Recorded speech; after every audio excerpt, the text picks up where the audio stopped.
Okay, we'll do a call order and a roll call. Is that new? That's good. Okay, all right. Okay, let's go ahead and do a roll call. Okay. Anderson is absent. Arakaki is absent. Ka'alam. Ka'alam absent. Clark. Clark is here. Conley absent. Ferguson online. Here. Fitch online. Glenn absent. Iga present. Imamura Uru Here. present. Kiuna absent. Maeda Here. online. Mizusawa absent. Suji absent. Wood. Here. Chair, you have 7 members present. Quorum is 8. I think this is the first time we haven't had quorum. Wow. Oh, Ka'alam is here. 701. what's that? You have quorum now. Oh, I spoke too soon.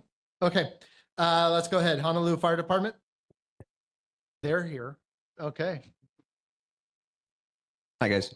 My name is Brandon. I'm a firefighter across the street over here at the ʻAiea station. I have our statistics for April 2026. So for our station, we had 2 nuisance fires, 17 activated alarms that turned out to be no fire, 117 medical calls, 6 motor vehicle collisions, and 4 hazmat calls in the month. The fire safety tip for you guys for this month is Hawaii is entering a period of increased wildfire risk. With dry conditions, tall grass, and shifting winds, 1 spark is all it takes. Most wildfires are human-caused and preventable. Take action today with these tips.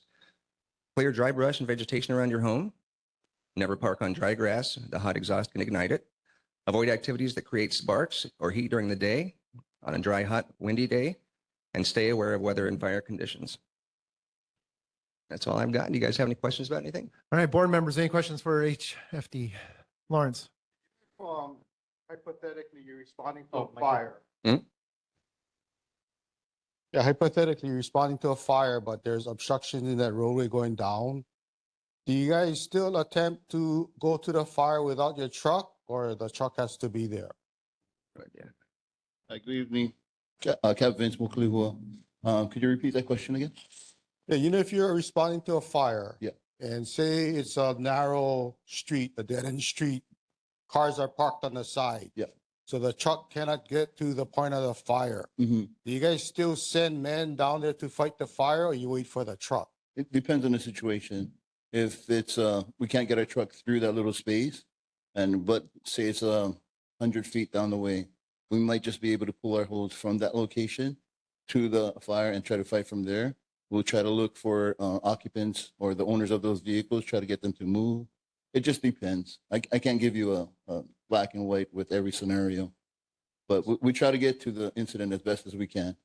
So you guys not gonna wait for HPD to come down and either move or tow the cars? We're going to try to get to that incident as best as we can, as quick as we can to mitigate the problem. Right. So yeah, if it's visible and close to where we can actually reach it, we're going to try to do what we can to get there. We're not just going to turn away. Okay, thank you. You're welcome. Hey, any other board members have any other questions? I have a question. Okay. Hi, Please, Kaz. this is Kaz Ferguson, and I'm wondering if the fire department has an outreach program for the community to provide some basic level of first aid or CPR type of training that we could have at the Newtown Estates Recreation Center. We're at the Newtown Rec Center, you're saying? Yes. Okay, we don't have one per se personally, but I can definitely look into it, get information for you folks and see how we can get set that up. I'll take your name and information and then I'll gather that for the next meeting. Then we can see what we can do for you folks. Sounds good. I'll have it available through Chairman Wood. Thank you. Specifically, a CPR is what you guys looking for? Yes, specifically for our elderly community who's growing a little bit older. So any tips or type of training that you could provide to our elderly to help so they could help each other out while they're waiting for first responders to come. Understand. Yeah, I'll definitely look up that information for you and see what I can gather. Thank you. You're welcome. Any other questions? All right, community members, any questions for HFD? Okay, oh, sir, go ahead. Microphone. Bernie, can you get that gentleman the microphone? I live across the street from Camp Smith and they Okay. have a emergency generator that fires off once a month and fumigates all of the houses with that diesel smell and the black smoke. Okay. And we've been trying through different venues to get someone to address it. I don't understand putting a generator right up against the street where if they lost power, their generator is actually vulnerable as well. Mhm. It doesn't seem to me to be a good location for a generator, especially directly upwind of the housing. Is that a private owner of the generator? No, the generator is owned by Camp Smith. Camp Smith? Yeah. Okay. So I'm not sure, where there's So we, jurisdiction things we there. do have a representative from the Navy that's in attendance usually. I don't Okay. know if Lydia is here today or online. Oh, you're here. Yeah. Okay. So that would be something we would address with them. Okay, appreciate it. Yeah. Thank you. Okay. Okay. Okay. Let's, if there are no other questions, we'll let you guys go back to doing what you do. Thank you, guys. Save You lives. guys have a good night. Okay. Thank you. All right. Moving on. HPD. Hello. Aloha. So for the stats, March compared to April, March, there are 4 motor vehicle thefts compared to 9. Burglaries, there's 6 compared to 3. Thefts, there are 23 compared to 19. And car break-ins, there are 9 in March compared to 8 in April. Total cost for service for this area for March, 1,215, and April, 1,140. I tried to look up any cases of interest, but it's been pretty good in this area for the month of April, so to relate. If there are questions or cases that maybe somebody came across that they wanted to know about, I'm available for that at this time. David, how are we seeing at Pearl Ridge? Uh, any increased activity at Pearl Ridge? No, still roughly kind of quiet, huh?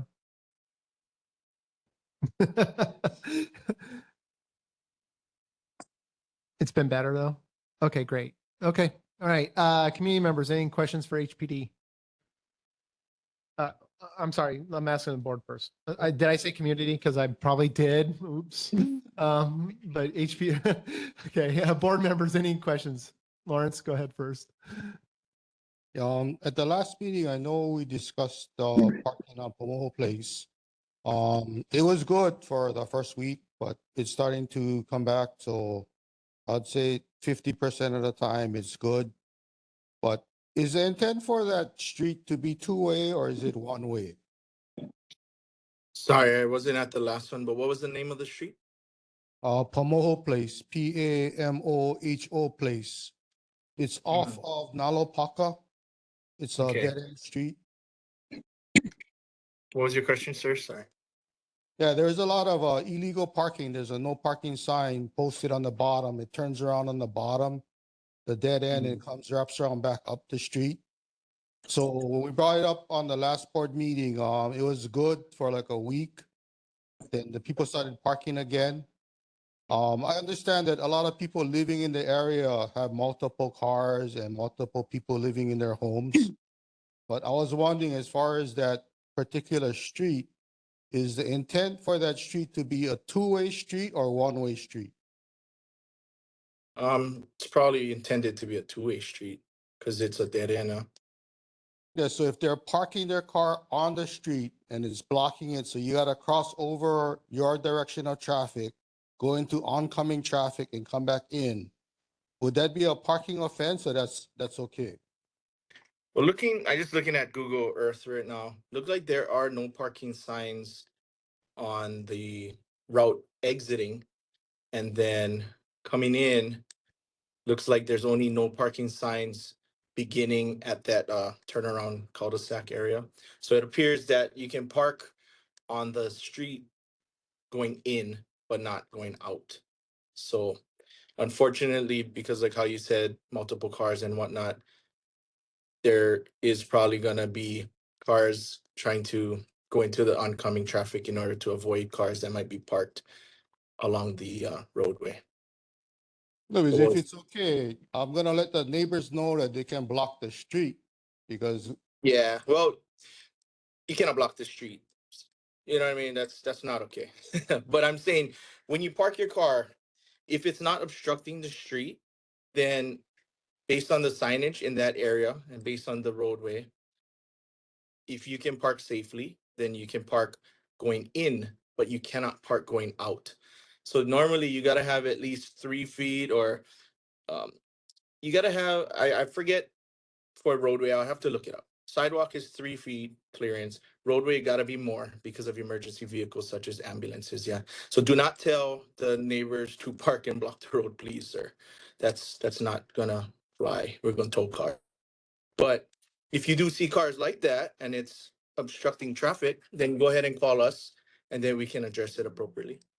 okay, because that has been going on for over 5 years. And normally, I don't really say anything because I understand people need to park. But Mhm. over the past several days, there have been words exchanged with some of the neighbors. One of the neighbors is like 80-something years old. Mhm. So before things get more out of hand, I would rather somebody talk to people and let them know what they are supposed to do and what they're not supposed to do. Yeah, that's why I'm saying if you do see violations and you see that it might turn into that, just call right away. Just call 911, tell us the type of car.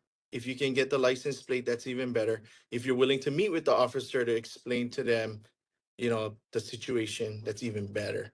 But we can make checks like I guess we did in the past. And of course, we have thousands of other streets we also have to check. So if the neighbors are gonna not, you know, take care of each other and be respectful in that area, then we can go back and start addressing parking complaints again. But it's always helpful if you live on the area in the area or you know somebody who lives there. Instead of approaching neighbors, just call 911 and the officers can do that for you. Thank you. Thank you. Okay, board members, any other questions for HPD? Okay, go ahead. Hi, good Hello. evening. This is Kathy Maeda. Aloha, Kathy. Newtown Estates Community Association would like to request a flashing beacon light where the crosswalk is fronting 98456 Ka'ahele Street's entrance to the Newtown Recreation Center. We recently had a sign waving event to remind drivers to slow down. Despite the signs and residents present, there were drivers that still sped up Ka'ahele Street. It is a very dangerous crossing in spite of Senator Takai's effort to place flags on either side for pedestrians to carry while crossing. Thank you. Thank you. I'm not sure, maybe Chair Wood knows who could get that flashing beacon. But for HPD, I could suggest for our community policing team to add the speed trailer as well as conduct those sign wavings and maybe even enforcement if needed. But the beacon, that might be a different agency that could set something up like that. Yeah, Okay, because the officer that was present mentioned and suggested we recommend or request this flashing beacon. Yeah, it's So- just probably not through the police department. Got it. Okay. Chair Wood, if I might. oh, go ahead, Haku. Thank you. Yeah, so the request for the flashing beacon, that's something that can be put on our report and we'll take it to the Department of Transportation Services. They would be the one responsible for evaluating the area and making a determination of whether it's appropriate or not to put in a flashing beacon. So we will relay that to them. Thank you. Mahalo. Thank you. All right, any other questions, concerns for HPD from the board? Okay, nothing heard. Community members, sir, you had one? Yes, please. Hi, my name is Mike. I Hello. live in ʻAiea. I'm retired from 2011 from Hawaiian Tel. I walk the neighborhood every day. I walk the stadium, I walk Pearl Ridge, I walk up to Macy's just to keep in shape. And what I'm really frustrated with is all the crime that I see happening. We have all these homeless guys living under the bridge by times, the pedestrian walkway. So I tried to call 311. I've called that several times. I've been on hold for 10 minutes. Call back again. I get on, call back again. Too busy. I reported it to my council representative. We have the gambling houses down by Wendy's. We have all this kind of stuff. And I'm just kind of frustrated with what's happening in my neighborhood. You know, I'm wondering, is today as good as it's going to get? Because it seems like it was better yesterday. It seems like every day it gets worse. That's all I have to say. But, you know, I'm just kind of frustrated with everything that's going on. And I don't know what to do. I have a guy, I live by ʻAiea Park. He comes every day. He eats out of the trash can. They have kids that play in the park, but he drops his pants, and it's not a sexual thing. I think he's just, I don't know, getting rid of ukus. So I called the police, and they came and they said, there's nothing we can really do. I mean, they showed up. There's nothing we can really do. We can take him down someplace, but if he doesn't want to stay, that's it. So all I can do is just say, don't come back. And then, you know, what am I supposed to do? Go, oh, okay. I'm kind of frustrated. So I don't know whether there's anything you can do, or I don't know if I'm the only one, but it just seems like, I don't know what to say, but I'm frustrated with the situation. And I've lived here since in ʻAiea since the 80s. And like I said, is today as good as it's going to get? I don't know. I can empathize with you. I live down in Halava, and there's a homeless guy that lives on a bridge right near my property, and he keeps throwing stuff into Halava Stream, and I keep going into Halava Stream myself and digging out shopping carts and baskets and trash that he keeps throwing in there and putting on the side of the road, and then going on 311 and asking the city to pick it up. So I can empathize with your plight. He whistles. He whistles all the time in the middle of the night. And I call the police, and I'll be like, he's whistling at 3 o'clock in the morning. And it's so loud. It sounds like he's right in my backyard. So I get what you're saying. So, I mean, maybe I'm asking, is there a plan? Well, the point I'm trying to make is that you're not the only one. I understand. And there's resources out there that the city, the state, HPD, they're all trying to handle this situation. But at the end of the day, everybody is an individual. Everybody has rights. And if these folks do not want to accept the help, there's not a lot we can do about that. I think that's the problem. I mean, I think it's a crime, and consequences for your actions, crime and Yeah, punishment. but it's not a crime to live, and it's not a crime to be on a sidewalk. No, but it's like the guy that comes to my park who dropped. Yeah, yeah, Right. yeah, And so when I Yeah. called the police, they said nothing we can do. yeah, Okay. yeah. What am I supposed to do? Right? I know. Anyway, it's just sorry, but No, it's not. maybe I just wanted to I know. vent. I know. There's nothing to be sorry about either, Yeah. because I can feel your pain. Yeah. Oh, trust me, I feel your pain, and it's Chair Wood. aggravating. Sorry to interrupt again. This is Haku. Sir, I just wanted to ask if you had, I know you said that you spoke with HPD, but have you had a chance to talk with the core, the crisis outreach? Have they come out? Absolutely. Mhm. And they've come out and talked to that individual, and he actually like left for a while, and then he came back, and he's there now again. Yeah. And it's very cyclical. It's very I think the best thing that I don't know what the solution is at this point. I think the solution is that what I'm hoping to do is to make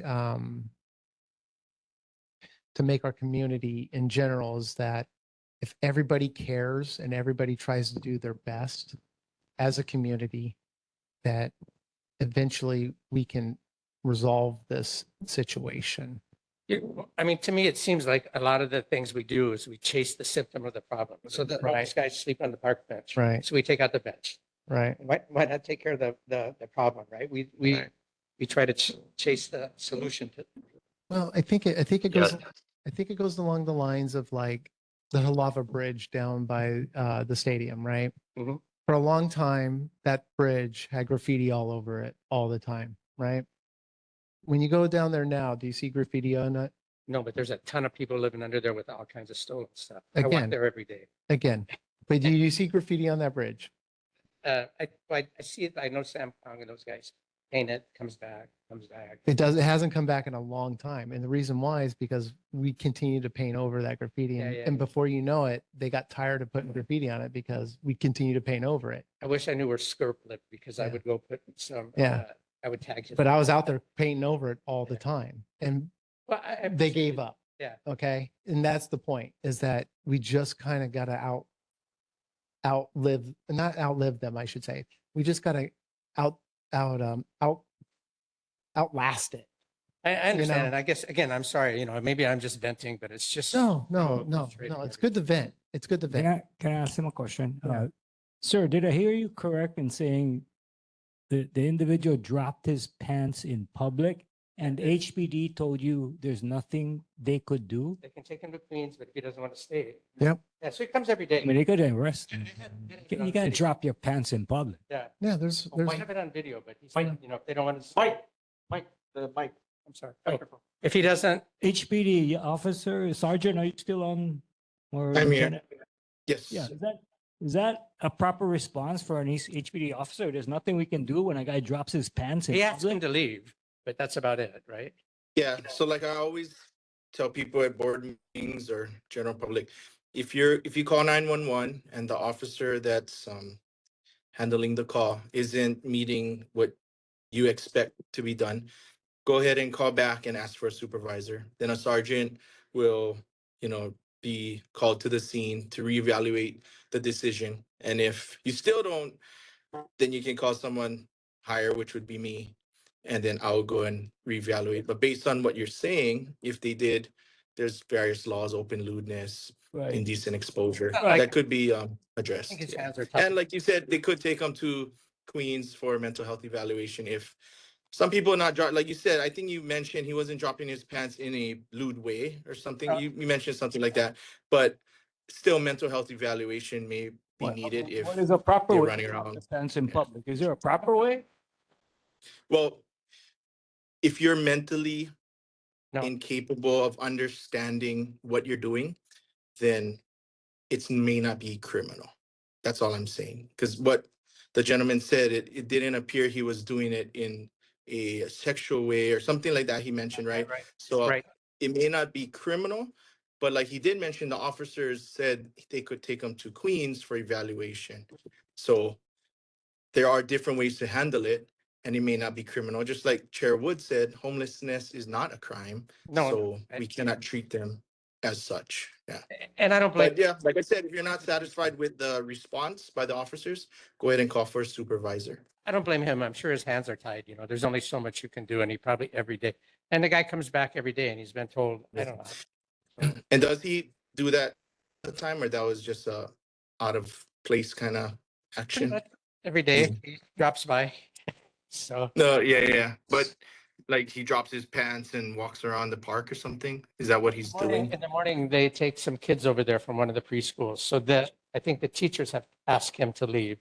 But he did it the other day, so he can't really see where I'm from. But I yelled out the window, said, "Pull up your pants!" And then he yelled something back to me and left. So that's kind of the way it goes. But I don't want to burn my house down either. So Yeah. Like I say, I have compassion for both your side and maybe the mentally ill as well. But if you ever need police assistance, call 911. Like you said, the officers will show up.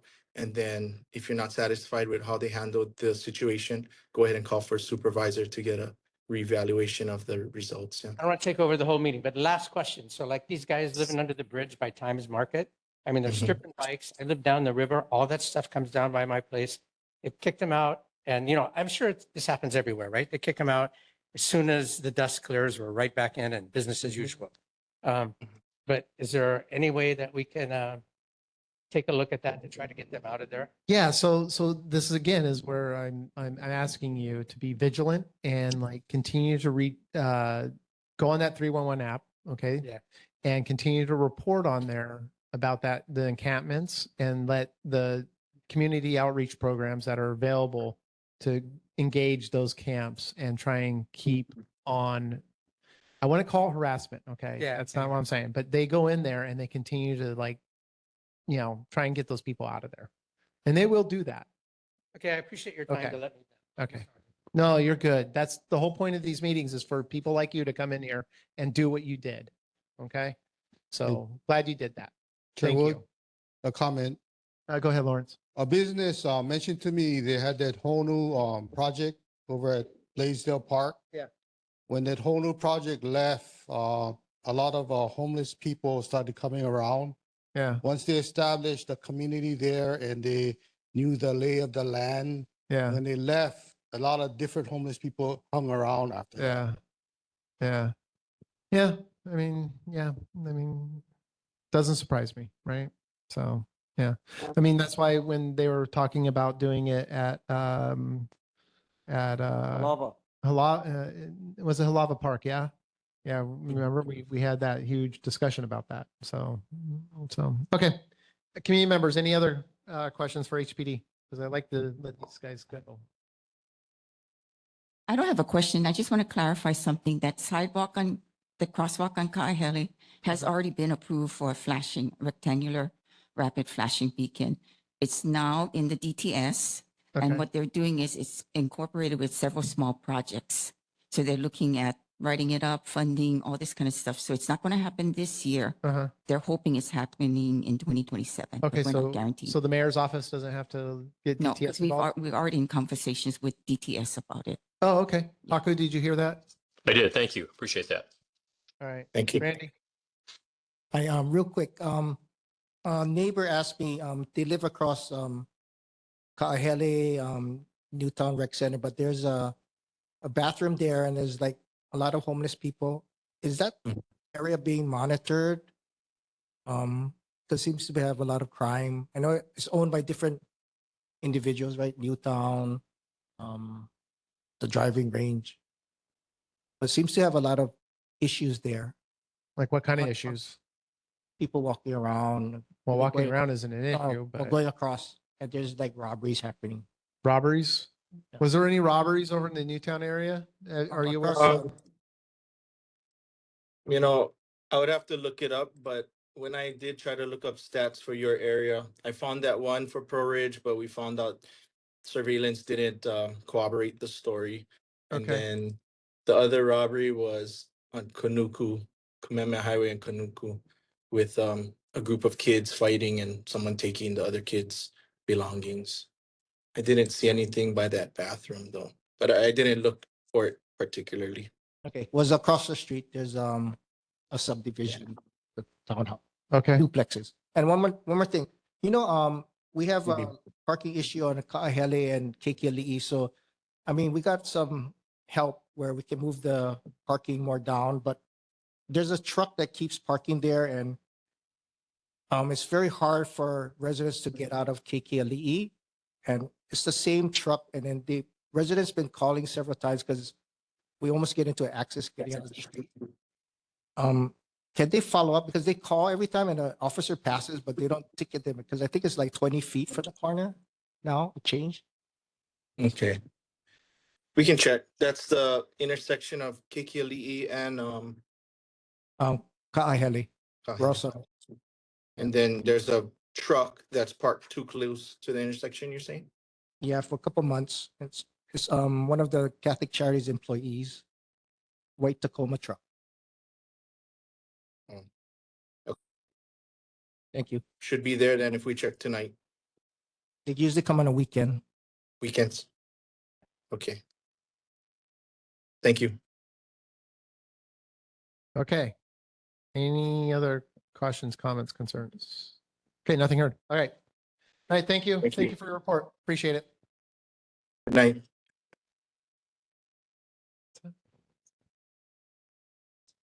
Oh, okay. Okay, moving on to city reports.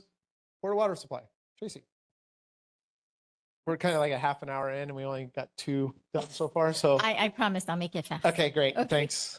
So good evening, everybody. I'm Tracy Burgo with the Board of Water Supply. Just wanted to report that there were 3 main breaks reported in this neighborhood board district last month. They're all 8-inch mains, Eva Street in Halava Heights, Palai Ali'i Way up at the top of Halava Heights, and Kaimu Loop in ʻAiea. For our general water announcement, we'd like to encourage water conservation. Recent storms may have brought rain, but water conservation still matters. Rainfall alone is not enough to offset everyday water use, especially during the warmer summer months. That is why it's important to continue using water wisely and doing our part to prevent waste. Here are some easy ways to save water this summer. Water your plants early in the morning to reduce evaporation. Take shorter showers. Check for toilet leaks. A faulty flapper is often the culprit. Do not let the faucet run unnecessarily and apply for Board of Water Supply rebates on water-efficient appliances and systems. Using water wisely helps conserve this valuable resource and can also help lower your water bill. You can get more tips at boardofwatersupply.com/7ways. And I just wanted to say that I regret that there was nobody here last month to represent the Board of Water Supply. It was an unfortunate situation where the person that was supposed to replace me got ill. Yep. Sorry. We regretted it too. It was a very sad day for us as well. Okay, board members, any questions for water supply? Lawrence? Hey, when are they gonna split out the water bill and the sewer bill? Is that gonna be like in July? No, it's in the works, but not ready to do so at this time. You have a time frame on that? Not concrete. Okay, thank you.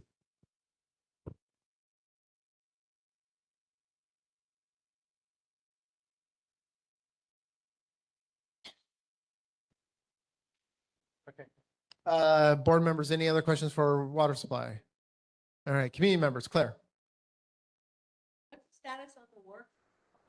Can you use the mic? Let's start. What's the status on the work on ʻAiea Heights Drive? We're continuing work on ʻAiea Heights Drive, and I think I might have a status. Hang on a second.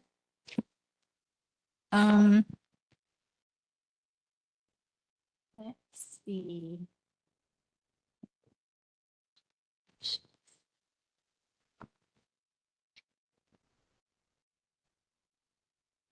Okay, I do apologize. I thought I had it with me, but I do not. So can I get back to you at the next meeting or actually in between, and then I'll also provide an answer here as well for the record. Okay, thank you. So, sorry. So you know the Camila wells, we're filtering that, right? We're for the PFAS. What's the how much PFAS are we getting? What are the levels of PFAS, and what's happening to the PFAS when we filter it? I will definitely have to get back to you at the next meeting on that question. Okay. All right. All right, community members, any other questions for Board of Water Supply? Sir? You can just grab that one. Yep. Okay. On Halava Heights Drive, just before the intersection of Lipo, there's a large 6-foot by 6-foot patch from where there was a water main break. It's been that way for months, and it's not even close to being flat. It's a big bump there, and I was wondering, is that on your schedule to be able to be addressed and fixed? I can bring that question back to the I Board of Water appreciate it. Supply and get back to you at the Thank you. next meeting. Okay, thank you. Well, you got a lot of do outs tonight, Tracy. I All right. Looking forward to hearing you in July. Okay. Make sure you give me enough time. Yes. Well, you do have a month of June to work on all that. So, all right. Thank you. Thank you. Okay. Any other questions for the Board of Water Supply? All right. Nothing heard. All right. Thank you, Tracy. Appreciate it. Okay. Mayor's office. Good evening, Awesome. Chair, Board, and Community. Haku Mills, Director for Department of Design and Construction. I'll keep this short to keep it moving. I put links in the chat for the oneoahu.org for updates to find information about reporting home damage, health, and safety tips related to the Low recovery work and also to ways to support the impacted communities. Highlights from this month's Mayor's newsletter: Oahu recovers from catastrophic storms. Mayor's town halls postponed. Mayor delivers 2026 State of the City address. Honolulu Zoo earns prestigious Association of Zoos and Aquariums accreditation. City expands housing options in Chinatown. 2026 Annual Sustainability Report has been released. Deputy Director Tricia Dang joins the Office of Climate Change, Sustainability, and Resiliency. The April/May 2026 edition of the Mayor's newsletter can be found at honolulu.gov/mayor/newsletter. I put the link in the chat. Issues from last time. Board member Paul Glenn requested a DTS assessment of the pedestrian crosswalk at Mauna Road and Wallow Street near Pearl Ridge Shopping Center due to viability issues. If DTS could address the safety concerns regarding the crosswalk. DTS previously conducted an investigation and warranted a traffic signal at the intersection. The design and installation of the traffic signal has been programmed for federal funds in a future year. In the interim, DTS is planning to relocate the crosswalk to the other side of the intersection, remove the left turn lane into the Pacific Village condominium complex, and install a median with solar-powered rectangular rapid flashing beacons to increase capacity of the crossing. Pending the availability of funding, the interim project is tentatively scheduled for installation in the fiscal year 27-28. The next one is the Mauna Loa Road construction question. Clara Tamamoto asked about the status of the sidewalk construction at 99-230 Mauna Loa Road with sidewalk substitution, fire hydrant gravel affecting the bus stop and gravel. DTS responded that they do not recommend temporary relocation of the bus stop at this time, as bus operations still able to serve this stop efficiently and effectively. Rider access to the stop is also not obstructed entirely. We will continue to monitor this bus stop during this ongoing construction. Regarding the sidewalk impact, civil engineering branch from Department of Planning and Permitting, they spoke with the contractor on May 4th, and the sidewalk work is expected to be completed at the beginning of June 2026. So that is that issue. There was a question about ʻAiea Park. What updates can DPR provide on the ʻAiea interim park and the proposed Keolo ʻAiea Ohana Park plans that the board adopted a resolution in January? Unfortunately, DPR was not able to provide an update on that. We will check in with them to get you an update as soon as we can. That is my report. Happy to take any issues back and apologize that my camera is not working. Thank you. Board members, any questions for the mayor's office? Hey, community members. Haku, I'm just trying to follow up on the construction on 99230 Mauna Loa Road that you touched on. Yes. The trenching in front of the road is, the response I got, the trenching on the road is permitted and regularly inspected under the trenching permit TP 2025-8080. And it was issued to structural builders. There is no, it doesn't look like there's any more active work that is happening. So is it a matter of people not coming out from DPP to inspect the work that's being done? I mean, they have a trenching permit, but Yeah, so the way that would work is they're allowed to do that work and get it completed. If you have concerns that it's an open trench and work seems to be stalled, please give DPP a call and they can get an inspector out there. They should be out there regularly anyways. But if it feels like, something's not right, give them a call and they'll get an inspector out there right away. They're pretty responsive. Yeah, Um, but you just said that they were just recently inspected. The trench You is know- still there, the gravel is still there, it's not paved over, and it doesn't. look- Apologies. Yeah, apologies if I misspoke. I said that they spoke with the contractor and the work is expected to be completed by June of 26. So I don't know if they went out there. I just was given the report that the civil engineering branch spoke with the contractor, probably give them a call and said, hey, when are you guys going to be done? They said June. So I'm not sure when the last inspector was out there. Okay, is there a way we can get an inspector out there? I mean, do we have to Yes, call? we can. Yeah, I mean, I'll take this back for sure.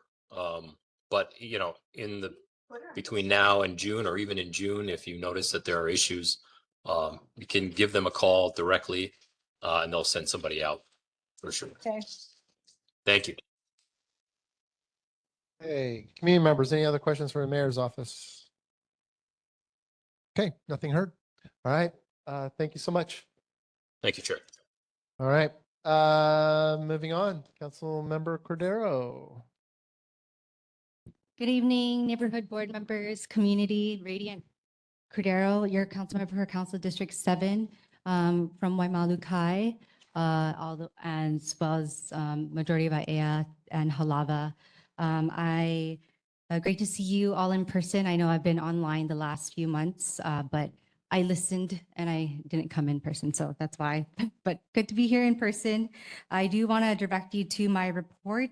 I do have some rescheduled events that did get rescheduled, but one that I do want to alert you to is something that I was surprised got really great feedback. You should have a separate flyer for this. It's the Halava Read Aloud with myself and Read to Me International. We just got word that the fire department is also going to be joining us for this event, and we're going to also have the fire truck. So if you know any keiki or you're a keiki at heart and want to read aloud with some of the keiki in our community, we're having it again at Halava Station on Saturday, May 30, 2026. From 10 a.m. to 11 a.m. We did have it from 10 a.m. to 12 p.m. And we did have the kids listen to 2 readings, but we figured just 1 reading is good enough. So I just wanted to highlight that. We had a lot of people who came in from Kapolei side or even from Middle Street side. We were going to have it. I did mention this maybe 2 months ago that we were trying to have it at Lagoon Station or Ahua Station, excuse me. But we wanted to ensure that we could have the fire truck there. So the best place is Halava Station. So join us if you like. And the QR code will help you register just so we know how many books to bring, because the keiki are also able to get books. So with that, back to my report. I'm sorry, I don't know if I might overlap with Director Millis, but I'll try to just briefly go through it so that I don't go too much overlap. So for sewer bills, there's a CARES program with the environmental that the city's environmental services department is offering. It's for qualifying sewer customers with credits up to $240. It's on my first page of the report, but for more information, please go to honolulu.gov/env/CARES for more information, whether you qualify, or more information on how you are able to register for that. Next up, I do want to put in a plug for our junior lifeguard. Signups are open now. Keiki from 11 years old to 17 are able to sign up for the program for this summer. The closest beach for us would most likely be Ala Moana, but we also have Makaha, Eva Beach, Ehukai, Kailua, Waimanalo, and Hau'ula. We want to ensure that we be able to support a new generation of lifeguards too. So they'll get this once in a lifetime opportunity to train with our Department of Ocean Safety. Next up, you'll see a city council resolution. I did want to highlight There's an audit for the Honolulu towing program. There's two ways. There's one with HPD, and then also the towing programs that we have at Customer Services Department. I do want to note that during this budget session, I've been following up because I know a lot of our ʻAiea neighbors have had questions about what about those large vessels or vehicles that the city says they cannot tow. So we're looking for a new contract, and the Department of Customer Services is looking to include that into their budget so that we are able to then tow those things. I have a lot of industrial areas in my district, so I know that's an issue. Not just there, but also in our neighborhoods, yeah. Okay, next up, there are upcoming bus route changes, whether it be from A line, which is from Ahua to UH Manoa, U line, W line, the 1L. There are some information on here, basically just changing some of the times, like extending the hours or reducing the amount of times that the bus routes come. So if this affects you, please look at the third page on my report. Next up, I also have, I could search it, update on city budget process. So this does not reflect what was accepted or not accepted in the most recent committee, but I did want to highlight a few of the operating budget and capital improvement project budget items that I put in to the budget. So I do want to highlight that it is a big ticket item here, but I just want to let you know this is just a feasibility study for what is already going to be the Kalawao mobility hub, where the Kalawao station is currently. We don't want it to just be a rail station, right? We want to be able to ensure that there's places for like retail or something like that. So it's just a feasibility study there. And of course, if anything happens there, nothing will happen there without coming to the neighborhood boards or community association or anything like that. But this just will help get the feasibility study going. Moving forward, I do have community concerns and updates. I do want to note that we do have active risers from 2025. First, to Board Member Higa's point about Pamoho Place, about the no parking signs. We did have DTS go down there and observe whether or not we need to put new no parking signs. Those were okay, but if you need for us to put in another request in addition to Director Millis, we will do so as well, since we already have had an active riser for that from last year. Next up, yeah, we just have updates on for community concerns. I just realized I'm talking so much. Okay. Really quick, we had events with our Salt Lake seniors, ʻAiea seniors. They hooeyed together and had a bingo time, and I had an amazing time. I love bingo. So if anyone's having bingo, you know who to invite. It's me. Okay. All right. And then we also celebrated Earth Day at Makalapa Neighborhood Park. It was so fun. It was great.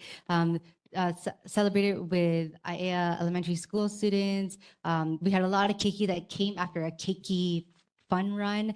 They said that they weren't able to, I don't know, the fun run and then having to plant trees with us was interesting. But nonetheless, I do also want to, shucks, I'm sure Tracy brought this up, but you'll see updates that both Tracy and maybe David will bring up. One is the Halava Sarascope garden closure, not events, but like information for Wednesday, the 27th. And then the gardens will be back open to the public. And then of course the blood drive, that's gonna be at Pearl Ridge. Just wanted to highlight that on May 30, Saturday, May 30. So you can read aloud with me and then, donate blood afterwards. So yeah, there's that. With that, I wanted to run through that. And I did take Mike's information down. We have been dealing with the gambling establishment and home by Wendy's. I know that our District 3 has been making some I don't know the best words to use right now. I shouldn't say that.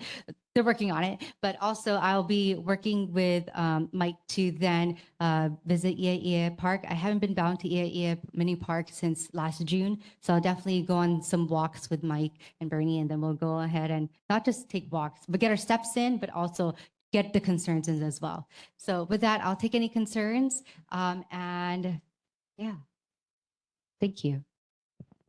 Okay, board members, any questions for the council member? I have one. Do we get any federal assistance dollars due to the flooding, correct? Do we see funding from that? Yes, we saw, there is funding, and I can provide information that with presentations that the city council received 2 weeks ago about all that federal funding. The federal funding that the city has received mainly is for city facilities, though. But I would like to provide more information to the board that way. I think the question I'm wondering about is we've been discussing about Halava Stream, right? And the dredging of that stream, right? For flood control measures. With the recent Kona low that occurred, that stream kind of filled in pretty good. If you take a look at it now, it filled in with a lot of rock. So I'm wondering if we could use the federal funding to actually dredge out that stream. Because with that Kona low, it literally filled in the stream. Like it changed the makeup of that stream. If you go look at it now, it's totally different than what it used to be 2 years ago. Yeah. Understood. So I'm wondering if we could explore that option. Yeah. Thank you. Yeah. We'll look into that. Okay. All right. I do also want to make an announcement for HPD. They're having a coffee with a cop, I believe, on May 19 at Pro Ridge. Did they announce that? Am I repeating it? Sorry if I. Oh, okay. May 19, coffee with the cop at the what's it called? Food court by Cinnabon. Is that correct, David? Yes. Okay. Awesome. Thank you. Hey, Chairwood. Yeah. I remember, do we have anything in statutes or law regarding people feeding stray cats? This lady's been coming around to our neighborhood area, driving into, parking on Bar Street, and she's been feeding cats. Is there anything we can do as far as, getting her license plate or having her stop? Because some of the neighbors approached her, but Yeah. they got into a long discussion. Is this by okay, where is this by? It's by Nalopaka and Pamoho Place. Okay. So the cats all know her car. So once she drives up, they all run to her car. Okay. But I think no, I shouldn't say this. Yeah, I think she does this in multiple places in ʻAiea. But is Yes. there anything we can do about her coming around? Is there any statute or law? We definitely can call HPD, but oh, sorry. I'm talking? Okay. Yes. So definitely let me know. I could help you get that ordinance. I'll try to get a license plate or a picture. Thank you. Yeah, you know my email. Thank you. Thank you. Okay. Okay. Board members, any other questions for the council member? I have a question. Instead of feeding the cat, that really makes me wonder. I know people down the walkway would come, especially old ladies, would bring cans of tuna or what, and she would feed the cats. I said, oh, how nice, but I don't know how many afterwards come. But when you mention that point, I mean, it's totally nice to share what you have. And then when it gets too big and it's a nuisance, then you have to control it. But from one point, if only one lady comes with one can of tuna and she shares it, oh, how wonderful. But I always wondered, but I've never seen a lot of people come, just one lady and a couple of cats. So I can't foresee a lot of people, coming to feed cats. And I haven't seen that many cats around nowadays, Okay. There's about 6 to 8, but if you drive by Pro Ridge, by Bank of Hawaii, under the parking structure, Yeah, I don't there's about half a dozen cats hanging out there. So I assume they're waiting for somebody to come by. So Auntie is the same one who does that. Oh, she is. I know, yes, I know exactly who you're talking about. And I work with some of the associations by the condos there to hopefully put signs up. But when it got testy there, we had to kind of like pull back too. So we'll work on it. We'll work on it. Just send me the information and then we'll do our best to Yeah, address but it. it gets into a long discussion. I don't really talk to people Oh, okay. because, Yeah. yeah, he had a long conversation with the neighbors. Okay, yeah. Okay, Thank you. Thank you. okay. Any other questions, comments? I'm glad it's getting hopefully smaller. We don't want too many cats around. Okay, Yeah. thank you. Okay. Okay, community members, sir, microphone. Oh, ma'am, ma'am behind, you had a question too? You had a, yeah. Yeah, go ahead Yes, first. like, so we're neighbors, right? So we got into, well, my other neighbor in front of us, she called the cops and the cops say they can't do anything. Mm-hmm. Yeah. And then we're like, but her daughter is allergic to fleas. Mm-hmm. And we asked her, please do not feed the cats over here, right in our property area. And she would not listen. So we got into an argument. Okay. And then she said that we were harassing her, but I'm like, we're not harassing you. We're just asking you nicely, can you please not feed in this neighborhood? Because her daughter's, severely allergic to fleas because she was feeding in our property before. And when I went there to cut grass, oh, they're jumping all over my legs. And I put a sign, don't feed the cat, to feed here. So she stopped there, but she's keep finding other places to put. Yeah. And then so my husband we'll wait for her because I'll see her car. He'll run out and we all the cat food and we'll dump Wow. it. But I feel bad, It's not like I don't like cats, but it's a nuisance because there's so many cats in ʻAiea. Yeah. Yeah. And She's- she's coming and she just she's just so She's been there for the past 7 months, right? It's like it's most recent. every day she comes. But it's every recent day. though, right? It hasn't been like from the years before. When did she start coming? I don't know. About maybe a year. A year ago? Okay. I Okay. think. Okay. For a year and a half now. Yeah. So, Okay. we asked her nicely, not to feed her. If you love cats that much, take it home with you. I told her, it's like, don't bring it here because you're just bringing more cats here, they're just multiplying, because they know that she's coming. So they're very smart, the cats, They are. because they know when the certain time comes, they know they're waiting for her, and the police say we can't do anything. Yeah. Understood. So. Well, we'll work with Lawrence, and I know that you folks are neighbors. We'll try to take the same approach that we did with the Palimomi area. Okay, sir? Yes, I would like to know, is there anything we can do? I have a heart trap that I catch the cats in. But what do I do with them now that I have them? I used to take them to the Humane Society, but I was told they stopped taking them. Yeah. That's right. So what can we do to reduce the population? They're spraying my grill and they're really a nuisance. And on top of that, I've got a double whammy because I've got a neighbor who likes to feed the chickens as well. So Oh, I've got roosters going off at 2:30 to 3 o'clock. Yeah. are you in Halava Heights? Yes. Okay. And they run the fence back and forth between Camp Smith. So they play the cat and mouse game Yeah. by going between properties. Okay. So for the traps, it does help that you are able to help with traps. I got to look at the contract again, but we do have a contract for spay and neuter, both dogs and cats and other, or maybe not chickens, but yes, we are able to take them, but they're going to be released back where they were. So that's the unfortunate thing. Okay, so that doesn't help me reduce the cats. All No, it does is so keeps them from breeding. yes, that's true. Okay, thank you. Thank you. But thank you for that. And that's for the chicken feed part, I think. That's an ongoing thing that has also translated to the rest of ʻAiea or everywhere Well, else. actually, the whole island, I think, yeah. Yeah. It's island wide. Yes. Yeah. So, okay. Any other comments? Sir, one more.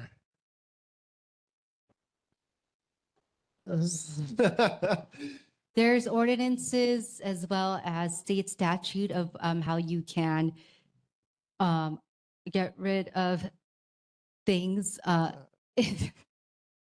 Never mind. Let's communicate outside with not here. Yeah. Thank you. Yeah. Okay, moving on. Okay, thank you, Councilmember Cordero, for the report. Okay, Councilmember Okimoto's office. Aloha ahi ahi everyone. This is Pua from Councilmember Okimoto's office. Aloha Chair Wood and the board and community. I can probably help in regards to some information in regards to the catch and release for the CATS program. So technically, I've been working with a particular constituent in our area in regards to that. So there's an ordinance for illegal cat feeding on Hawaii Island, but not on Oahu. But in regards to private property, she shouldn't be feeding on private property. And we're in the works of actually having people not feed on city and county, which is like sidewalks and public areas. That's in the works at the moment. In regards to them feeding, the process is supposed to be that they're supposed to feed and they're supposed to stay with the cats until they're done, or at least if you can capture one of the cats or one of the animals, and they can be brought to the Humane Society for spayed and neuter. So that's what is supposed to be for the people that do feed cats. I do have a direct person at the Hawaiian Humane Society that that that spoke with me in regards to the cat release program, and then I will actually share that phone number with Chair Wood for that information, so that if there's any kind of concerns about the cat feeding, we can talk to him directly, and he actually works for the Humane Society. So that's the one thing that I wanted to give as information, and I will make sure that when I get back to the office that I will relay that information to Chair Wood. I'm kind of pixelating. I'm not sure. Can you guys hear me correctly? Yeah, Are we you can guys hear you hearing me? perfectly. You're Okay. I coming just in wanted to fine. make sure. So that's one thing. The one thing that I wanted to give really quick for for Councilmember Okimoto's office is a legislative update. Bill 8 relating to animal nuisances. Oh, and I wanted to recognize Jocelyn for bringing the newsletters to you guys before the meeting. I appreciate her for doing that.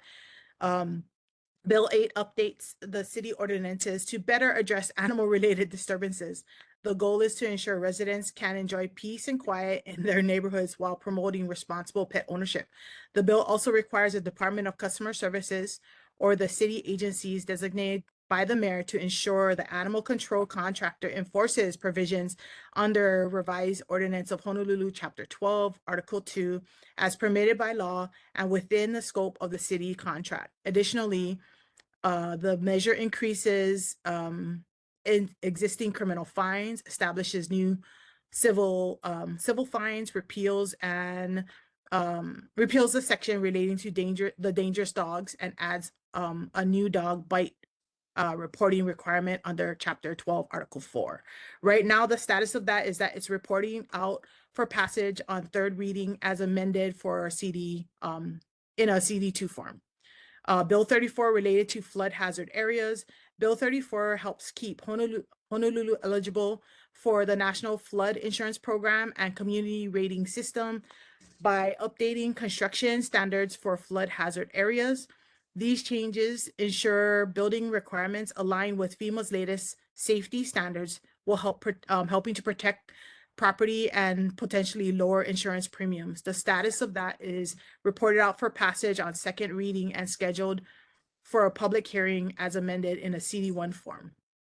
Resolution 26.026-007 Landfill Task Force takes a step towards a more sustainable future by proposing the establishment of the task force to evaluate how Honolulu can reduce its dependency on landfills. The task force will analyze costs, risks, and potential pathways towards a zero waste future. The status on that is reporting out for adoption as amended in a CD1 form. The other things that I wanted to report is that we will be having full council tomorrow. So if you need to, this is going to be a month before our final budget. So there's going to be a lot of finalizations or getting to finalizations for the budget. The timeline right now, it was in March, the mayor submitted the proposed budget to the council and agency budget briefing began. In April, council held public hearings on the proposed operating budget, capital improvement budget, revenue measures, and real property taxes. In May, which we are here right now, council committees continue reviewing departmental budgets and proposed amendments before the budget advances to full council. June 3rd, full council is scheduled to hold the third and final reading of the budget bills, and June 15th, charter deadline for the council to adopt the budget. So if you have any concerns, please by all means go to, I do have links in our chat in order for you guys to testify, or if you guys have any opinions about it, please do so before June. And also please go online and check out our full council tomorrow.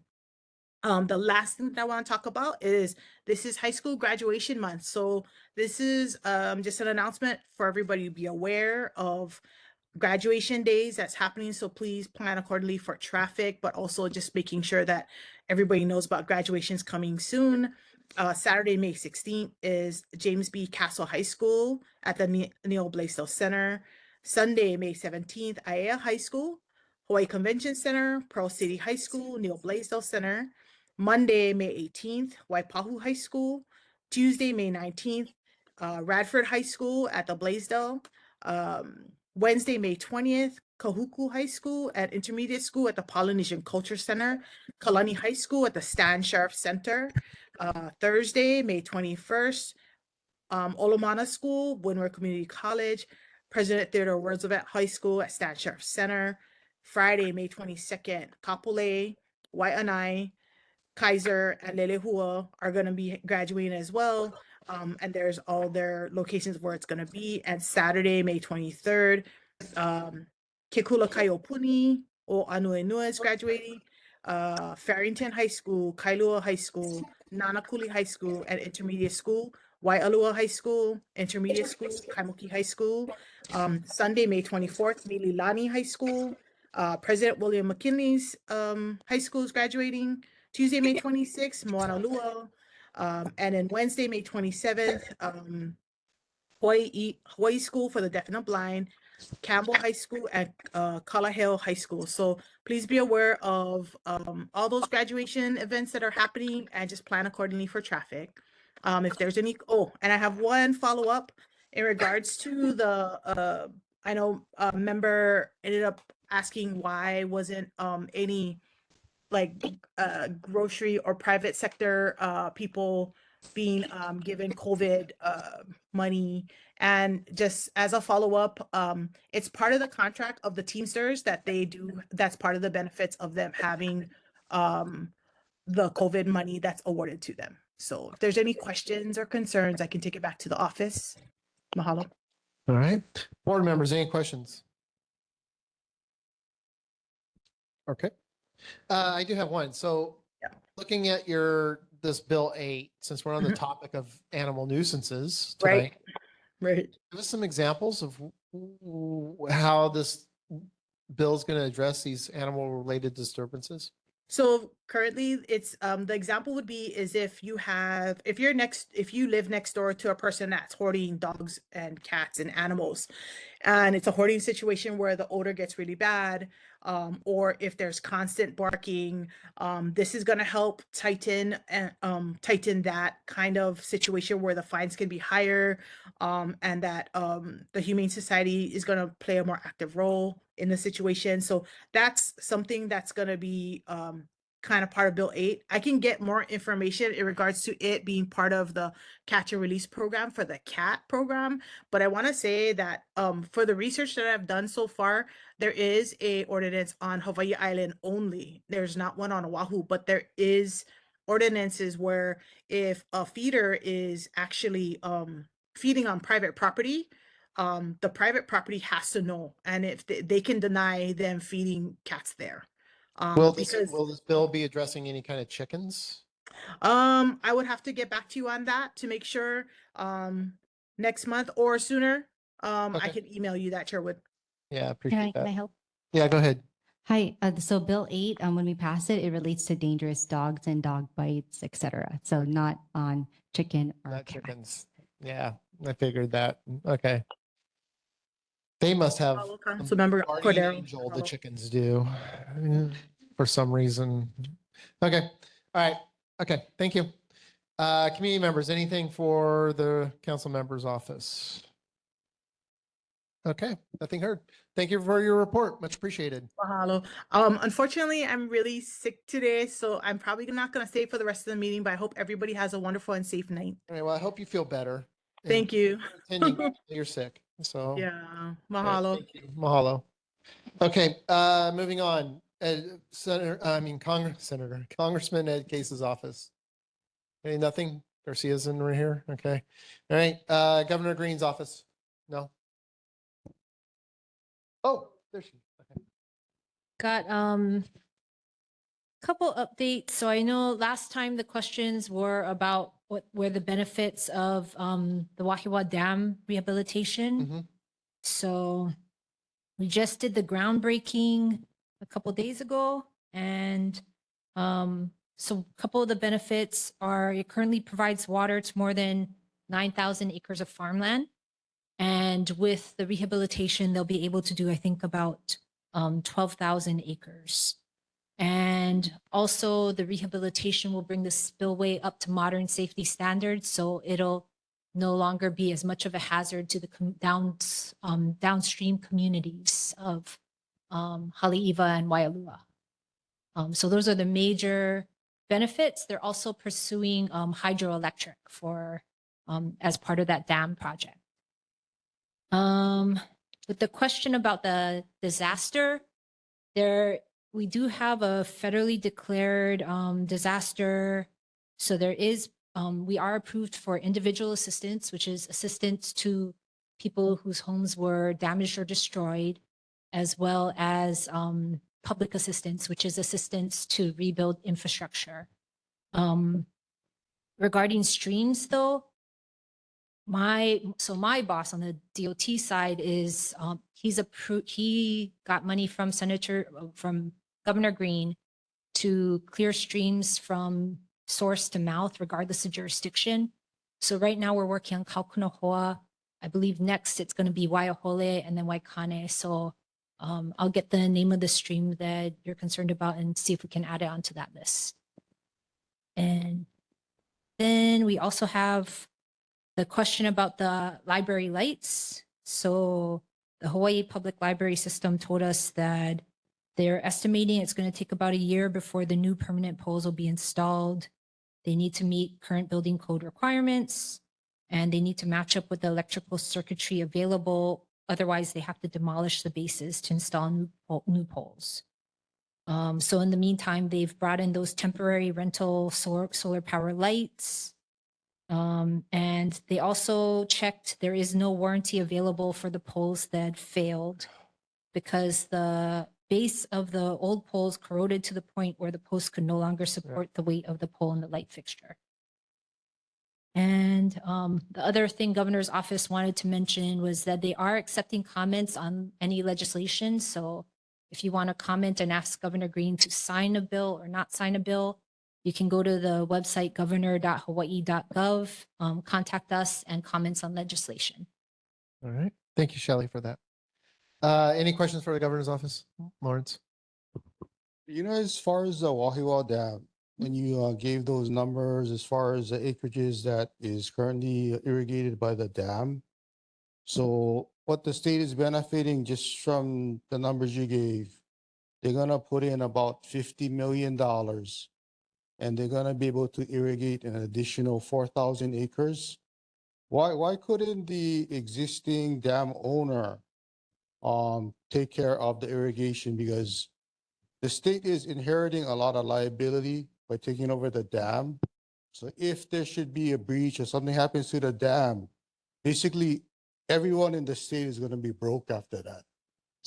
So there were two landowners, so Dole Foods, who's already turned over their interest, and Sustainable Hawaii, who I believe they're still talking about that.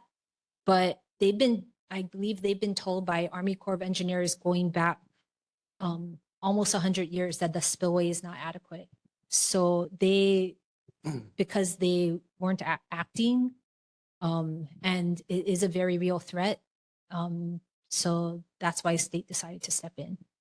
But if the state couldn't enforce it so that the current landowner upgrades their own dam, because, you know, the state is dropping $50 million. 65 million. Well, But yeah. Better, Lawrence. I would rather see $65 million go to the farmers that got affected.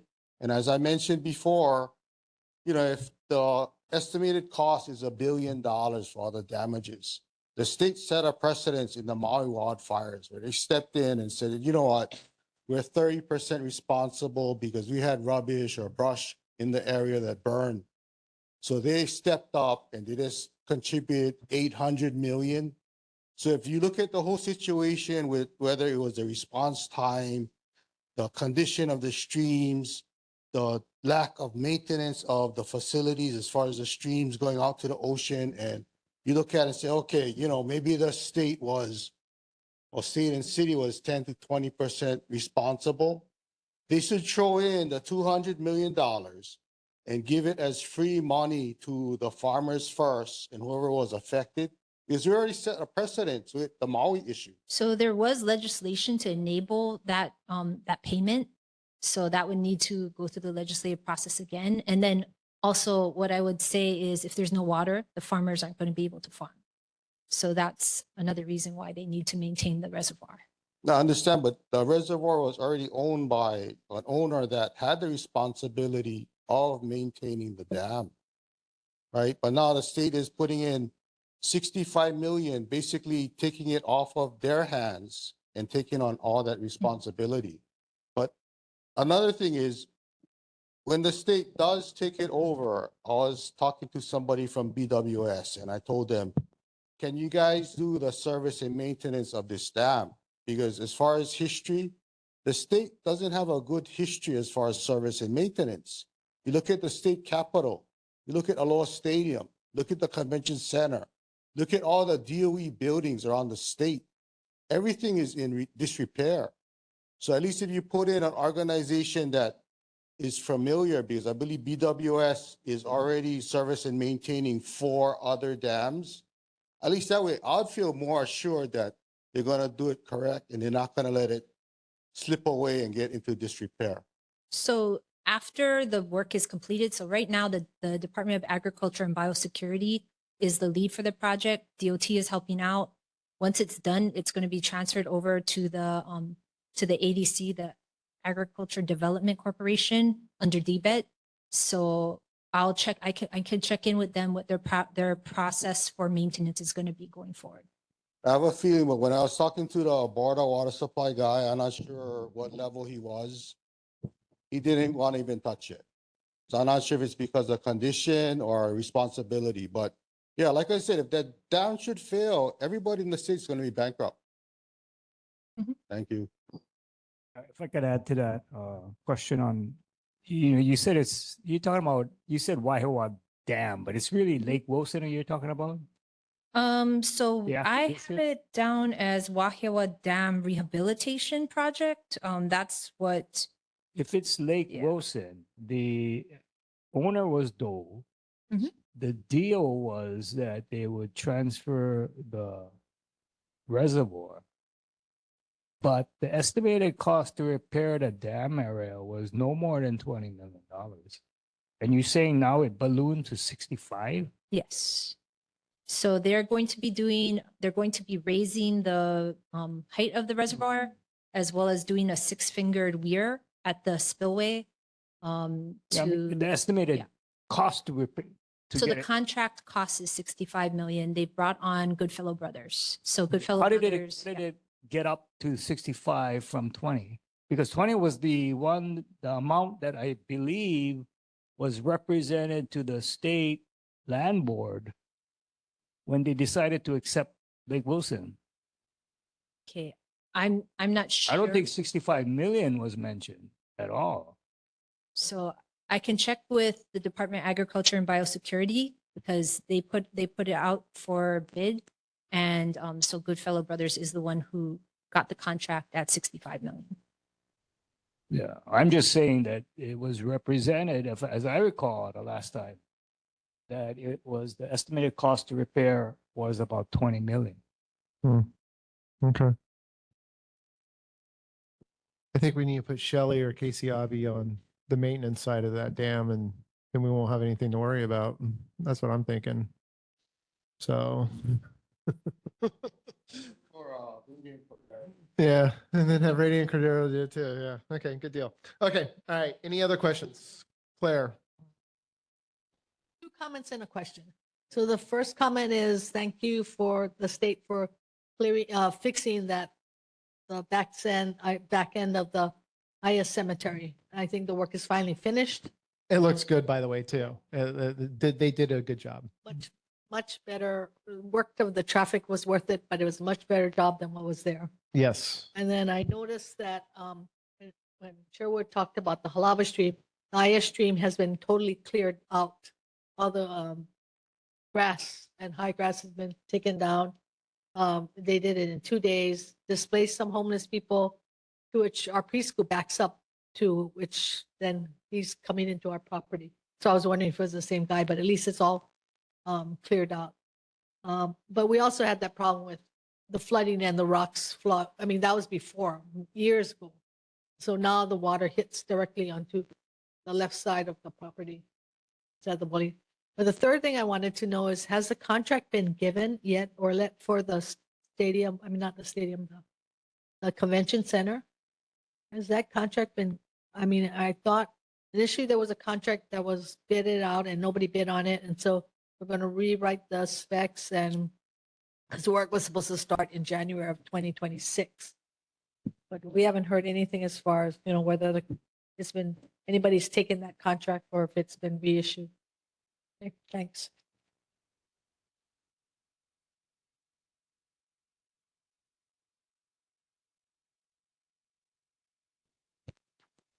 Okay, that's it.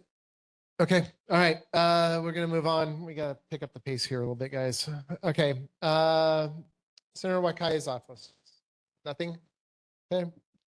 Senator Alfonte's. Hi, good evening, Chair Wood, Vice Chair Mizusawa, members of the board. With me online is Taylor Sells, my committee clerk. She just put the link in for our end of session newsletter. Following up from last month's meeting, I did follow up with Chair Wood. As I've heard from Councilmember Cordero, the parking lot is open for you folks to use. So thank you to Shelley for providing those updates.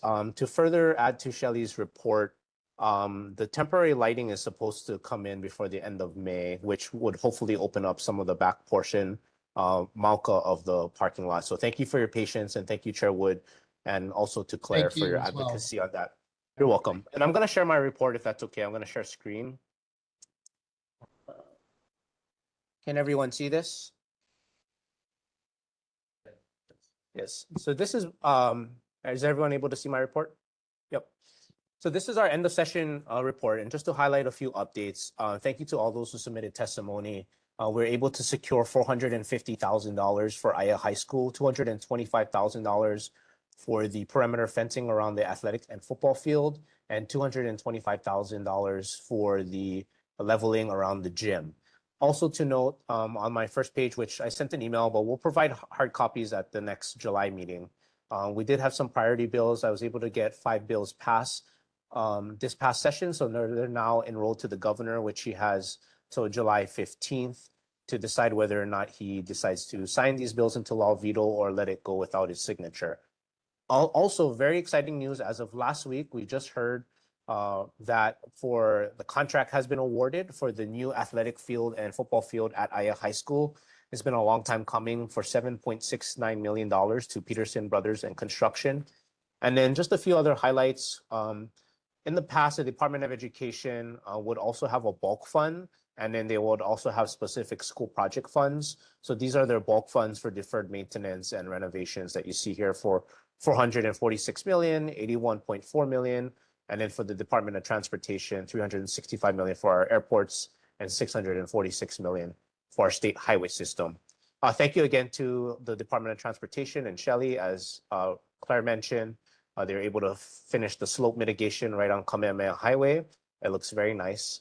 And then last month, as we mentioned, we also featured Claire in our newsletter, who was confirmed with her pictured here with her husband, Dr. Warren Tamamoto, to the Stadium Authority Board. So thank you, Claire, for your willingness to serve and for all that you do for our community.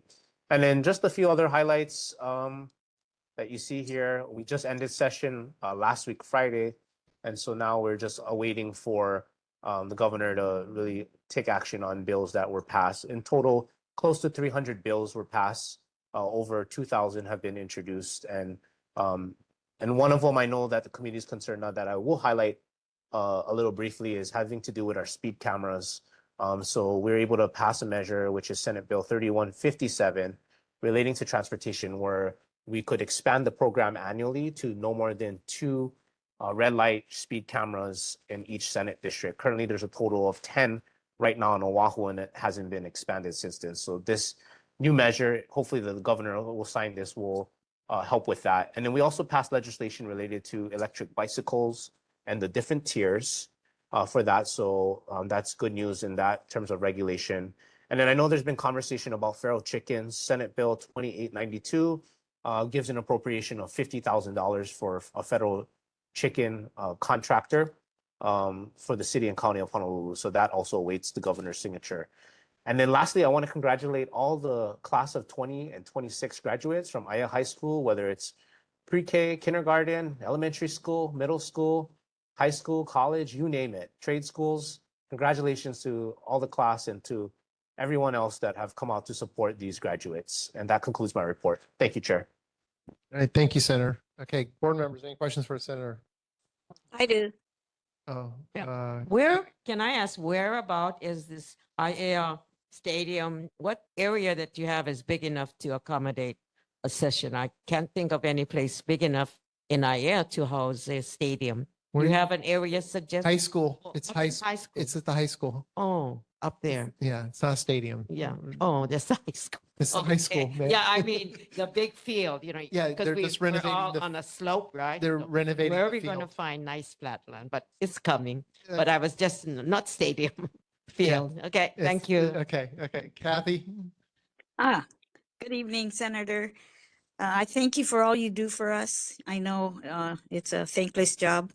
Newtown Estates Community Association would like to know the outcome of HB 1530, which referred to a community safety action plan. If you give me 1 second, board member Maeda, I can look it up for you. Give me 1 second. I can give you the Sure. answer.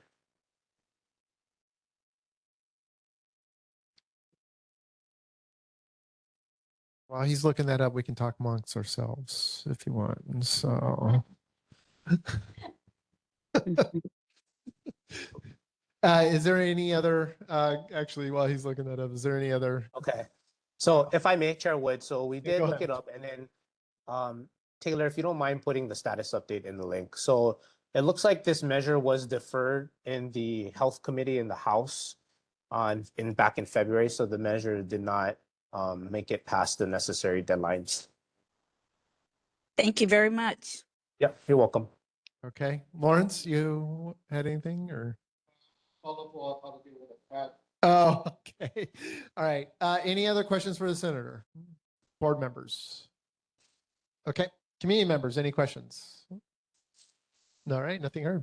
All right. Senator, thank you for your report. Much appreciated. Thank you. Have a good night. Have a good night as well. All right. Representative Ichiyama's office. Hello, can you hear me okay? Yes, ma'am. We can. Thank you. Okay, great. I'm going to share my screen. And I also put a copy of my report in to the shared documents for this meeting. Okay. Can you folks see that okay? Yes, we can. Thank you. Okay.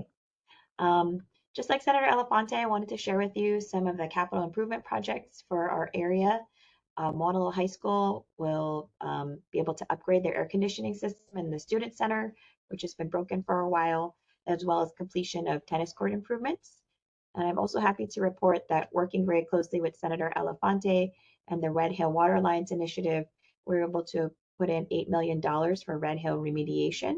And that's to do the research and long-term planning for what's going to be needed to take care of the fuel that's been released into the environment. There are also a number of grant and aids for our area. One that's particularly close to this neighborhood board is the Reuse Hawaii organization. And so they do a lot of great work in our community. I also wanted to just highlight there are a number of bills that we passed that would be helpful to seniors. So I won't discuss all of them here, but you can take a look. There are quite a few, so I wanted to highlight them specifically. Happy to answer any questions. Thank you very much, Chairwood. Thank you. Board members, any questions for the representative's office? All right, nothing heard.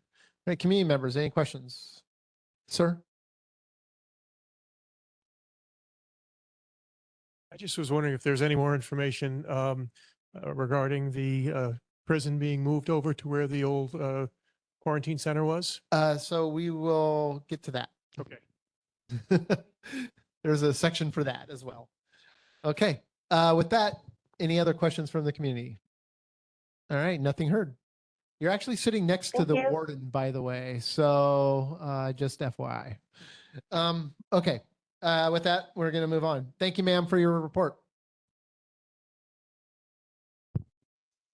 Okay. Representative Shimizu, office. Is he Hello, online? chairs, members of there the you ʻAiea are. Neighborhood Board, community members. Yes, this is Caleb Barney, and I'm here on behalf of Representative Garner Shimizu's office. Thank you, everyone, for the opportunity to share a brief update this evening. I am sending in the chat the link to our main newsletter.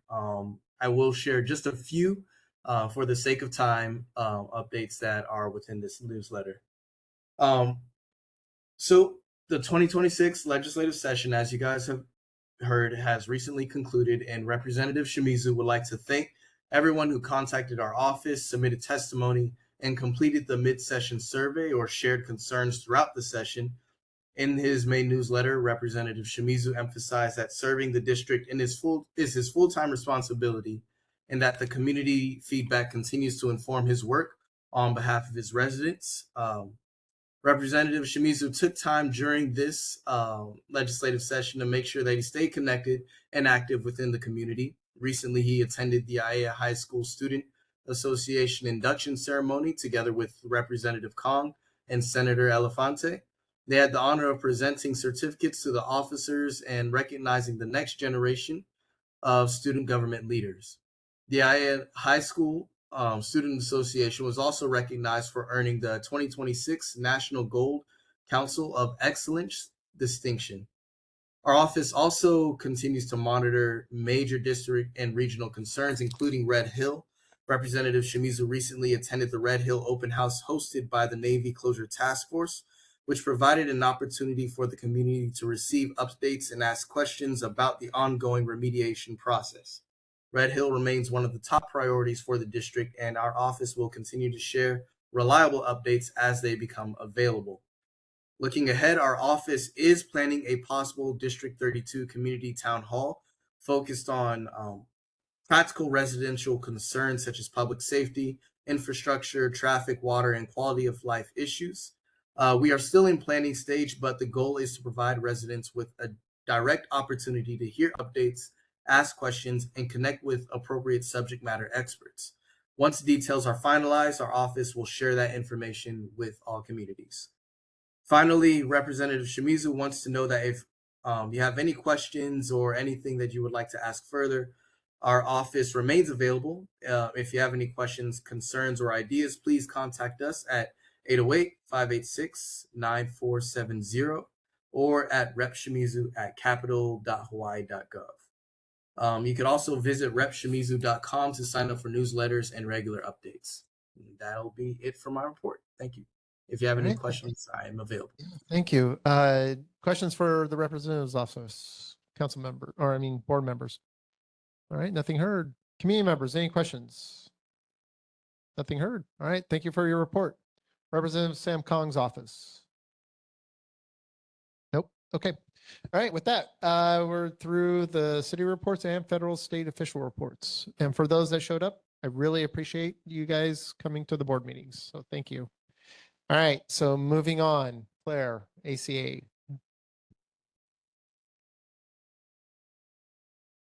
That's good.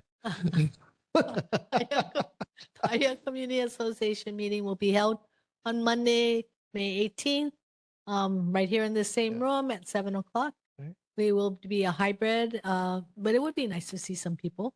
We are working on seeing if we can get a plexiglass cover for that mural there so that it will not get damaged anymore. Got it. The orange flex, whatever. That orange is the underneath cover background. So it's not, I mean, it's scrape it. unusual that Yeah. they paint it over orange to get you that color there. But Right. anyway, Okay. so there's that, and I think that's all I had. Okay. Okay. Can I talk to you after this? Yeah, I guess so. Real quick.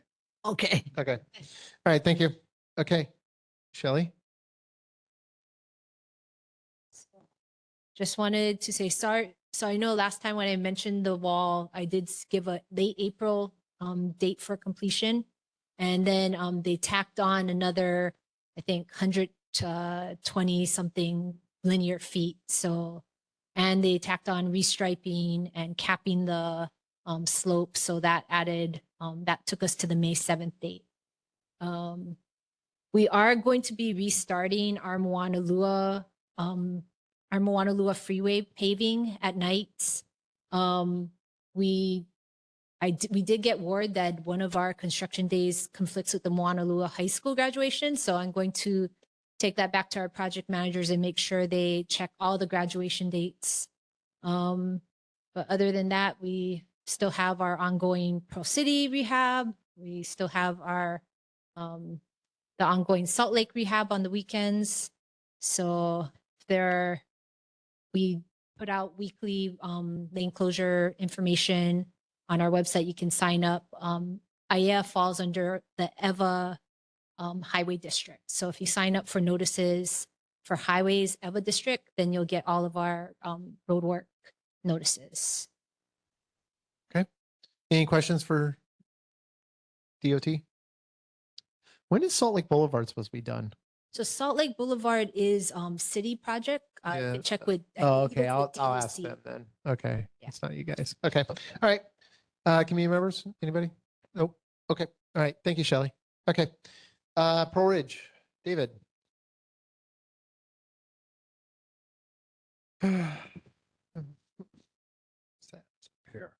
Chair Wood, members of the board, good evening. My name is David Chinelli. I'm the general manager at Pearl Ridge Center. A very quick update this evening. Many of the events are repeating, and I just changed many of the dates for May and June. I did want to also, I believe Councilmember Cordero mentioned Coffee with a Cop is Tuesday, May 19th. 10 a.m. to 12 p.m. And that is in the Vaimakai food court. Chance to come out and meet local police officers and local government officials. And finally, just want to mention Blood Bank of Hawaii will be at Pearl Ridge Center on Saturday, May 30th between 10 a.m. and 4 p.m. And that's my very, very quick summary. That's very quick. Okay, Lawrence. Yeah, some seniors been mentioning that the escalators on phase 2, was it Makai side, has been out of operation for a while. When is it gonna be put back in operation? As soon as we get the parts. And that's a very straightforward answer. I realize that the challenge has been since COVID is just getting parts for escalators, HVAC units, large components. Pre-COVID, these kind of parts were kept on shelves and we could order them and have them in a matter of weeks. Now it takes literally 6 to 8 months to get major components. And that's been the real challenge, Lawrence, is just getting parts. Any time frame? Not for that one, but we did recently get in the parts for the Mauka elevator. So those parts are in, and we're just coordinating. We need plumbing and we need the escalator folks there to get those parts installed. Okay, thank you. Sure. Thank you. Hey, any other questions? Board members, community members, any questions for Pearl Ridge? All right, nothing heard. Thank you, David, for your report. All right, moving on to Hawaii State Department of Health. Good evening, Chair Wood, Evening. board and community members. I just have a couple of kind of loops to close from our last meeting. So the first thing is we talked quite a bit about in-person and line of sight supervision of the youth who are in the program. And I did want to just share cameras have been recently integrated into some individualized clinical plans, meaning they're being used as supervision in targeted ways. They do not replace the requirement for staff to be positioned for immediate physical response. I would like to just also ask, though, that regardless of concerns that folks may have, openly watching or recording or photographing the kids or the staff or the vehicles or the property really gets in the way of us being able to provide trauma-informed care. Trauma-informed care requires creating a sense of safety for the kids, and that kind of environment can get in the way of that. And so we really ask for your support in that arena. We also talked about parking last time and a little bit earlier as well. All Catholic Charity staff have been instructed to park on Ka'ahele Street to avoid inconveniencing neighbors, and we have taken down the complaint about the white Tacoma truck. And Catholic Charities has agreed to do this as a courtesy. They're not subject to different parking rules than anyone else in the neighborhood, but they are trying to be considerate of the neighbors. There was a suggestion made at last month's meeting for an annual report. And so we will be providing an annual report to the board, not tonight, but we are working on that and we'll be providing that for you folks. And then the last thing I just wanted to highlight is that May is Mental Health Month. And so all through the month, we're doing a series of sign waving events, other types of events to highlight child and adolescent mental health and mental health acceptance, as well as you may see some buildings lit up green to celebrate Mental Health Month. So just want to, if you see that, that's what that's for. And that's all for my report. Thank you. All right. Thank you very much for your report. Okay. Board members, any questions? Lawrence.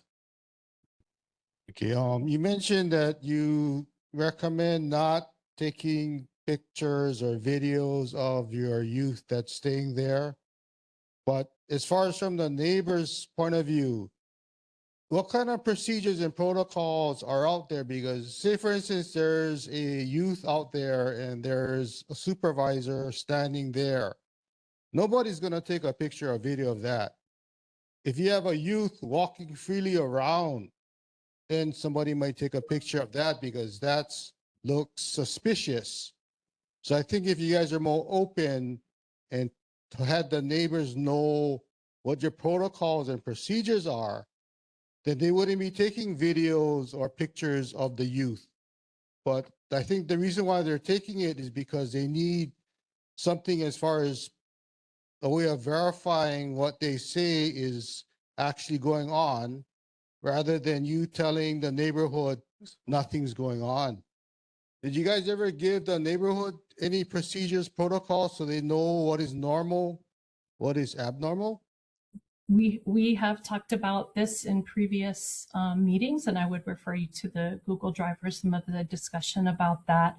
My ask is that openly watching the kids, openly photographing, openly videoing the kids is what I think I worry is going to get in the way of trauma-informed care. So I think most people would agree that that is uncomfortable.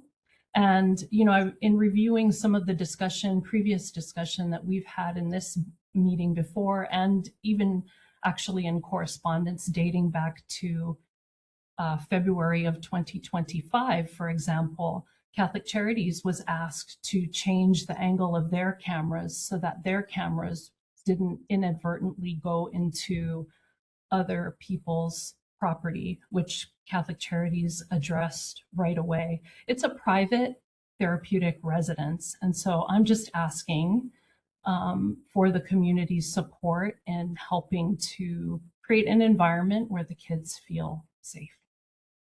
So what you're implying is that if the kids are roaming around the neighborhood, that's part of the Catholic Charities protocol, just let them roam around. Is that what you're saying? I don't think she's saying that. That's not what I'm saying. That's not what she's saying. No, but I'm just asking what the protocols and procedure, because if the neighbors see a Okay, child. so let's ask that question then. Let's ask that question. So instead of videotaping or taking pictures, how would you recommend the neighbors record the incident? I know that this is not the answer that people want to hear, but what I would say is that if a youth is just walking down the sidewalk or on a sidewalk, that's not a crime. They may be being watched even if you can't see the Catholic Charities staff. Right. And I don't feel like the neighborhood, it's created some problems. I think that the neighborhood feels that it needs to surveil the home and the kids who live in the home. I get what you're saying. I totally understand. But there is a lack of trust. Okay.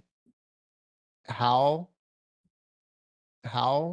would you recommend that the residents record the incident is what I'm asking. If they cannot videotape it, they cannot take photos. My recommendation would be is that they create a log and they write it down. I think that's a great recommendation, and specifics really help. Date and time and those kinds of things. And just to, I know that people, yeah, and just to qualify, I know that people are taking pictures of kids and I know that too. in vehicles. I do know that too. And I know that on their Ring cameras, they're videoing kids and staff and vehicles and the property. What I'm saying is that it has escalated to where people are doing it openly. They want the kids and staff to know that they're being watched. And that's the part that I'm asking.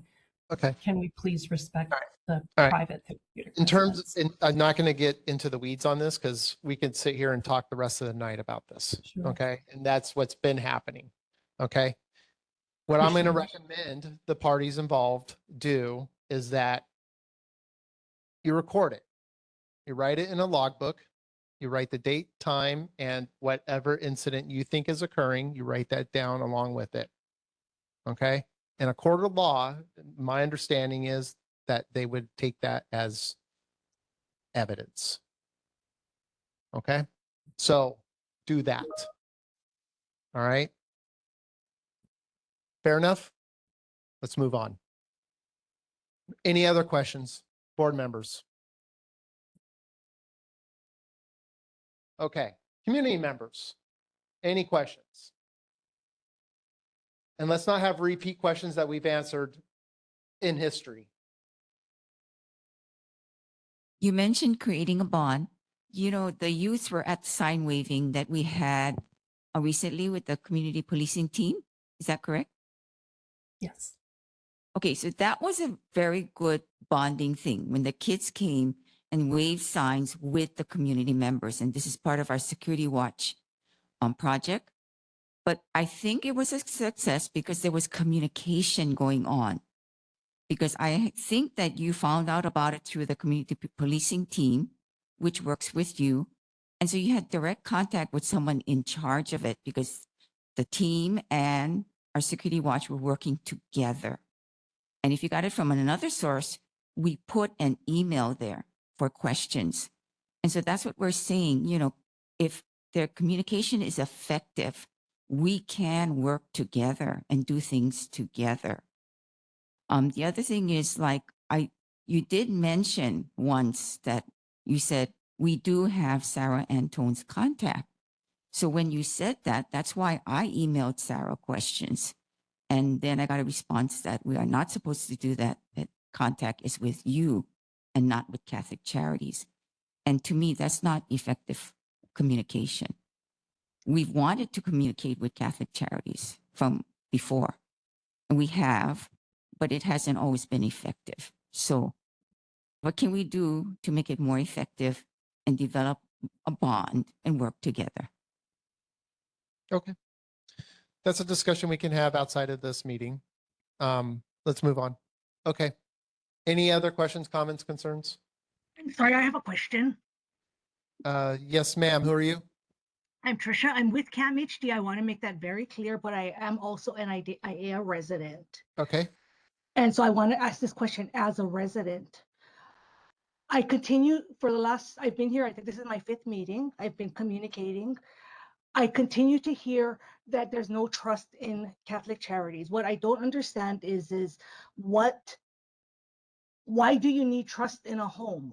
This is a neighbor just like anyone else. They have the right to privacy. They have the right to service their youth. So I don't understand the trust issue. I also don't understand the allegations that they're untrustworthy. Everything I have seen, they have been completely transparent. So I want to know, I guess, as a neighbor, I would absolutely be horrified if anybody treated me this way in my neighborhood, because this is people's homes. So I'm trying to understand why is there a trust issue? I don't understand why there's a trust issue. I mean, every single person went into this home and inspected this home. So I'm concerned that we continue to rehash the same things over and over. And like Kaylee said, there's concerns that people are outright staring at neighbors. This is not okay to me. As a resident, to be clear, I'm stating all of this as a resident. None of this would be okay with me. Ma'am, if you could just give me your, I hate to ask you this, just give me your email address, because there's a 1.5 years of things I could probably tell you about why this is occurring. Okay, And so I want to be clear though. I literally could spend another hour explaining what has happened. Okay. I am not going to go through it. I just want to be clear though that I have read every single piece of information for the last 1.5 years. But I want to be clear that this is a private residence. That is my concern. As a resident of ʻAiea, I am stating that every household has their right to privacy. Absolutely. And lack of harassment and lack of nobody has any requirement to park on the side of the street. If they are blocking the side of the street, fine, call police. Is that something that should be brought up here? Not at all. This should be dealt with as a neighbor, as a courteous neighbor. You're absolutely correct. Thank you. You're welcome. Okay. Any other comments, We're gonna questions? talk to her then. Yeah, because she doesn't seem to understand or have the knowledge about prior incidences that occurred. Agree. And that's why I'm saying, like, there's occasionally we have people come in who don't understand the complete history of what's occurred. And that's fine, You're gonna you know, talk to her. but, So you'll talk to her. there's a lot, it's not just trust on Catholic Charities. Okay. There's trust. That's a two-way street. Okay. There's both parties have faults here. Okay. And again, okay, there's so much history in this that we could go and rehash this all night, and we're not going to do that. I want to add one more statement. As a community member, I want to add one more statement.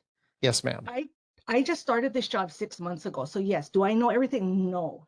But what I openly said when I started was, I come from 25 years of experience with child welfare and adult protective services.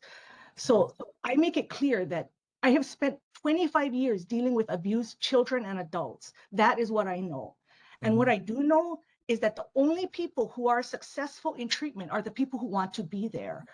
And I have a very difficult time understanding why everybody in the neighborhood is not cheering for this home, honestly, because you are taking potential offenders off the streets who want to get help, who want to make changes in their life. And it saddens me every single time I sit here and I listen to these accusations. These are all children who want to be there. Everybody in this room has had arguments with their husband or wife or parent or child. The difference is you guys don't know about it. That's the difference. Understand, ma'am. Understand. You know, I can understand your point of view. Okay, thoroughly. That's fine, Russell. I get. We have talked ad nauseum about everybody's points about this particular topic. We're not going to rehash that today. Okay, and ma'am, I'm sorry to say you're coming in at the 11th hour about this. Okay, so we're way past about people's opinions about this particular topic.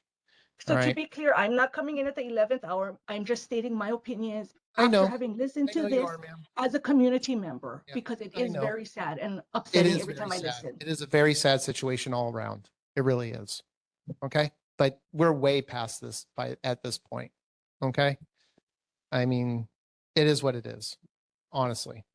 And so now it's a matter of just dealing with the situation for what it is. Okay. And just working. That's actually my working our question. way through What it. Working our way. what is there to deal with? What I guess that's my question is what is there to deal with? The individual issues that keep arising. But I haven't heard it. I guess can you tell me one that's other than the youth that has been in the home that walked away unattended in February? That is the only incident I'm aware of. And that is listening to everything that I have listened to for the last 6 months. Okay. Okay. We're going to stop. Okay. I got more people to come that want to talk.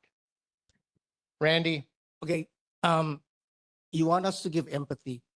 You chose this. This is not a one-sided argument, Okay, Randy. What okay, do you got? Okay. So, you're saying that we are picking on them now? No, don't have an argument with her. What do you got? Okay. So, I mean, people live right across the street. Okay? There's a young girl. There's a teenage girl. What do we tell them? The boys are here for a reason. Okay. This is the only one in the neighborhood in Hawaii. And these boys cannot go to school. We've So- done this Yeah, conversation. so what are we supposed to tell the people?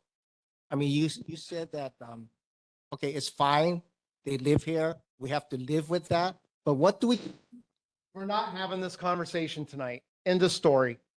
We've had this conversation for a year now. We're done with this, guys. Okay. How many times have I heard this, Randy? How many times? I don't care. How many times have we heard this conversation? How many times have I heard about the teenage daughter who lives across from this facility? Okay? We're done with that. All right? We're here to talk about moving forward. All right? I've heard this conversation from you. I've heard this conversation from you. I've heard this conversation from you. And I've heard this conversation from ad nauseum from everybody about this 20 times now. We're done with that. I've opened up a Google page where we posted these questions so that you guys can review it so that we don't have to repeat ourselves. But yet you come here and we repeat ourselves over and over and over and over and over again. Why? What's the definition of insanity? What's the definition of insanity? What is that? What is that? What is that? What is that? What's the definition of insanity? Doing Doing the same thing expecting a over. different result, right? And what happens here? The same thing over and over and over again. Why? We're done. We're done with that. No, it's not because of her. It's because of all of us. Okay? Okay, you can disagree, Russell, all you want. I'm as much to blame here as Randy, as you, as everybody in this room. No, I don't need a break. Okay? I am fully understandable of what I'm doing here. And I'm tired of this. Okay? I've given you guys a solution of what you need to do. You want to handle Catholic Charities? The solution is log every incident that they do. Don't take pictures, okay? Don't stalk them, okay? Don't act like a creep watching them every minute of every day, okay? When they do something stupid, when they don't monitor their kids, log it, all right? When their kids are not being supervised, log it. When their kids are doing something that is illegal, call the cops. Common sense. All right. When their employees are parking illegally, call the cops. Right? Log it. Because as you build that case, then you can go to the Board of Health and say, hey, look it. Here's how they're not following their contract. Here's how you can fire them out of their contract because they're not living up to their contract. That's how you get rid of them, if you want to get rid of them, is by showing the health department that they're not doing what they say they're supposed to do. That's how I get rid of my contractors. If I want to get rid of my contractors that work for me, I go, they're not doing what they say they do in their contract. And I prove it. That's how you're going to get rid of Catholic Charities. That's the only way you're going to get rid of Catholic Charities. Coming here and complaining about them, that's not going to get rid of Catholic Charities. The only way you're going to get rid of them is by showing that they're not living up to their contract. That's it. They say they're fine because they don't have the proof to show they're not. You got to build the proof to show they're not. That's your job if you want them out of there. Nobody else is going to do it for them except for you, because you're the one who wants them out of there. Got it? What do you got, ma'am? Make it quick. Kalamai, sorry, Chair Woods. Yeah. We have appreciated your support you have, and ma'am. your good advice. Thank so you. thank you very much. All right, thank And we will work on this as a community. Yes, Mahalo. please. Moving on. All right.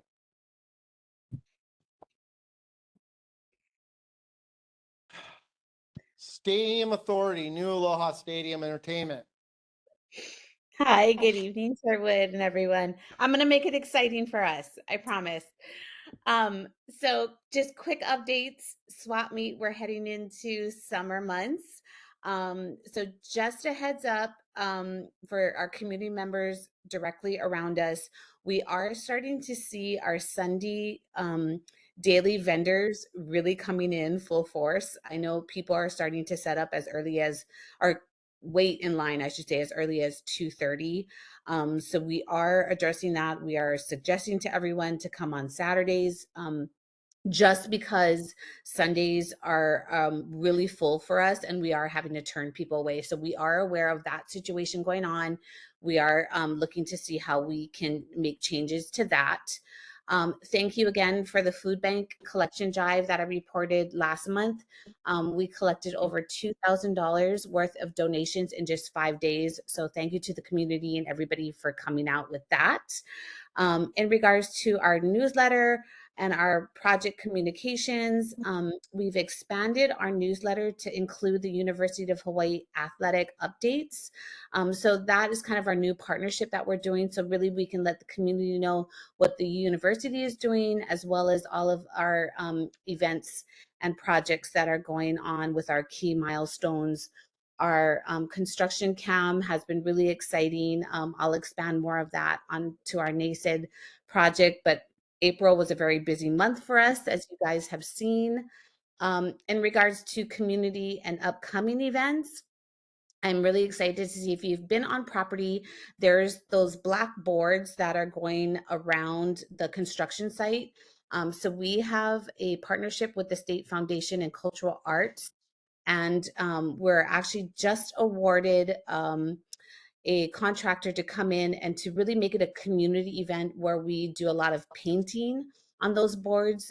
So we'll be reaching out to different areas within the ʻAiea community to kind of create kind of our own little mural that we have for the next 2 to 3 years with that. So we're very excited about that.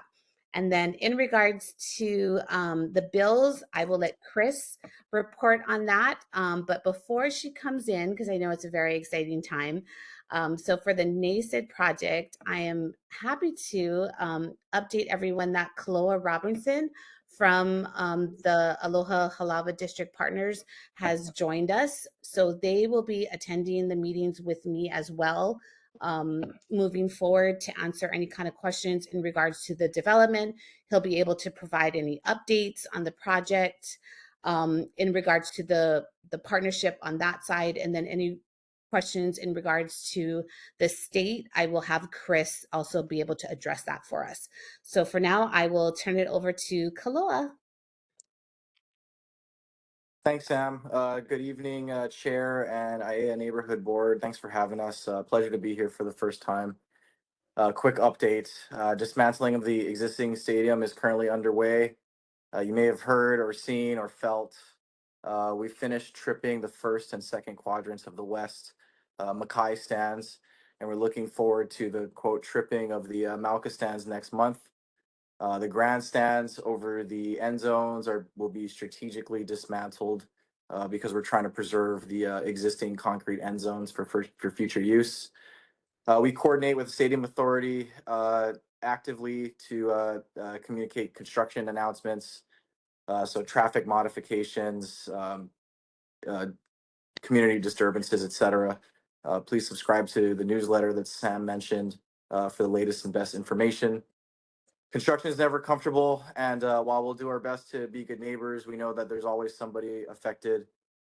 So we appreciate the community's patience while we get through this time. Behind the scenes, we're actively working through design. We're about 80% complete with schematic design, and we're actively coordinating with city and state agencies for permits, approvals, etc., so that construction on the new stadium can start next year. It'll be built in the same exact same footprints, slightly modified. Our current plan is to build a 31,000 seat stadium with the design so that it can expand to higher seat count if and when the demand is there.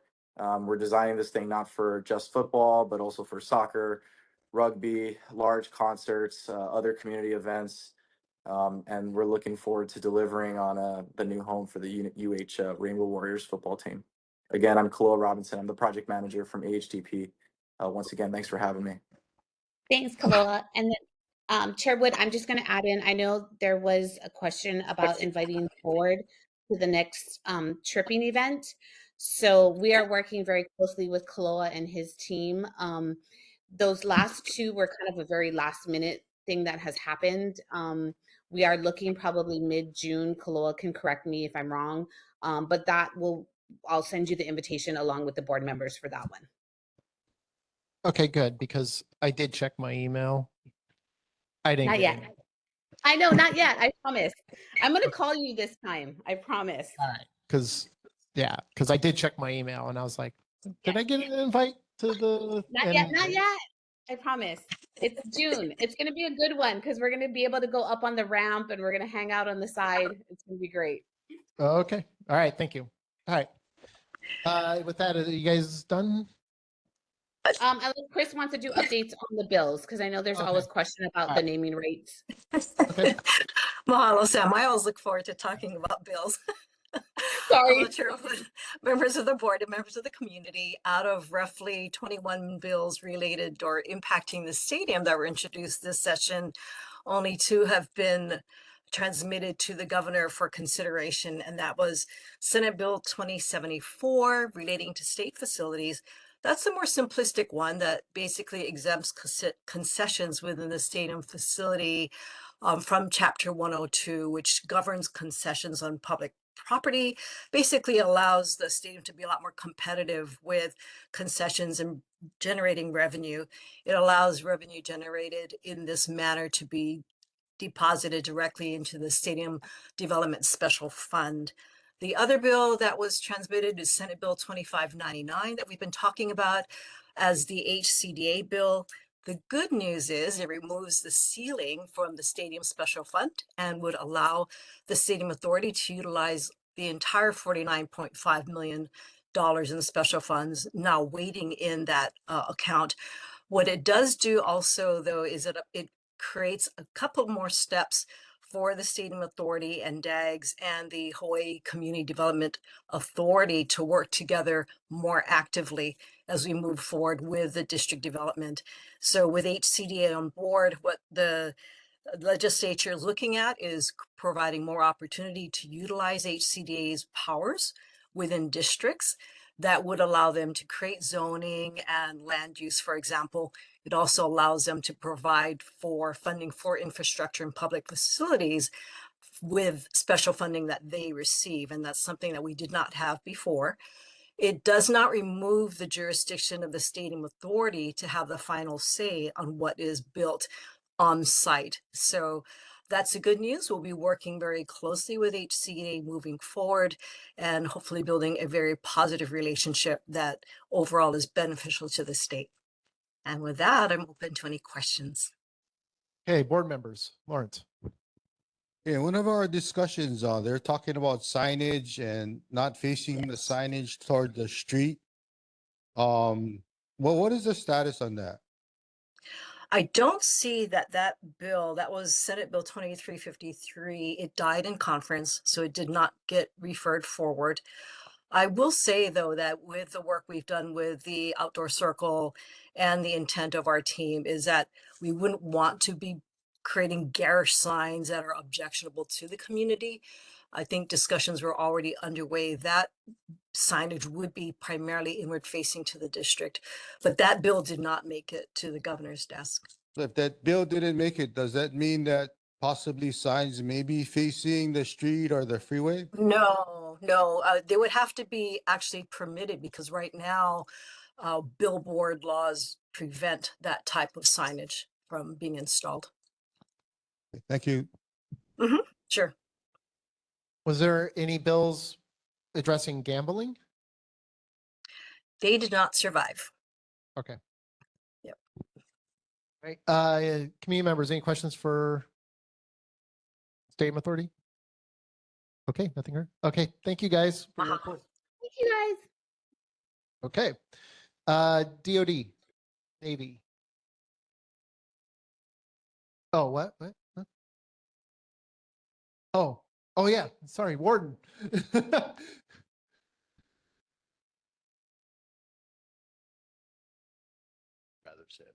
Thank you. Okay.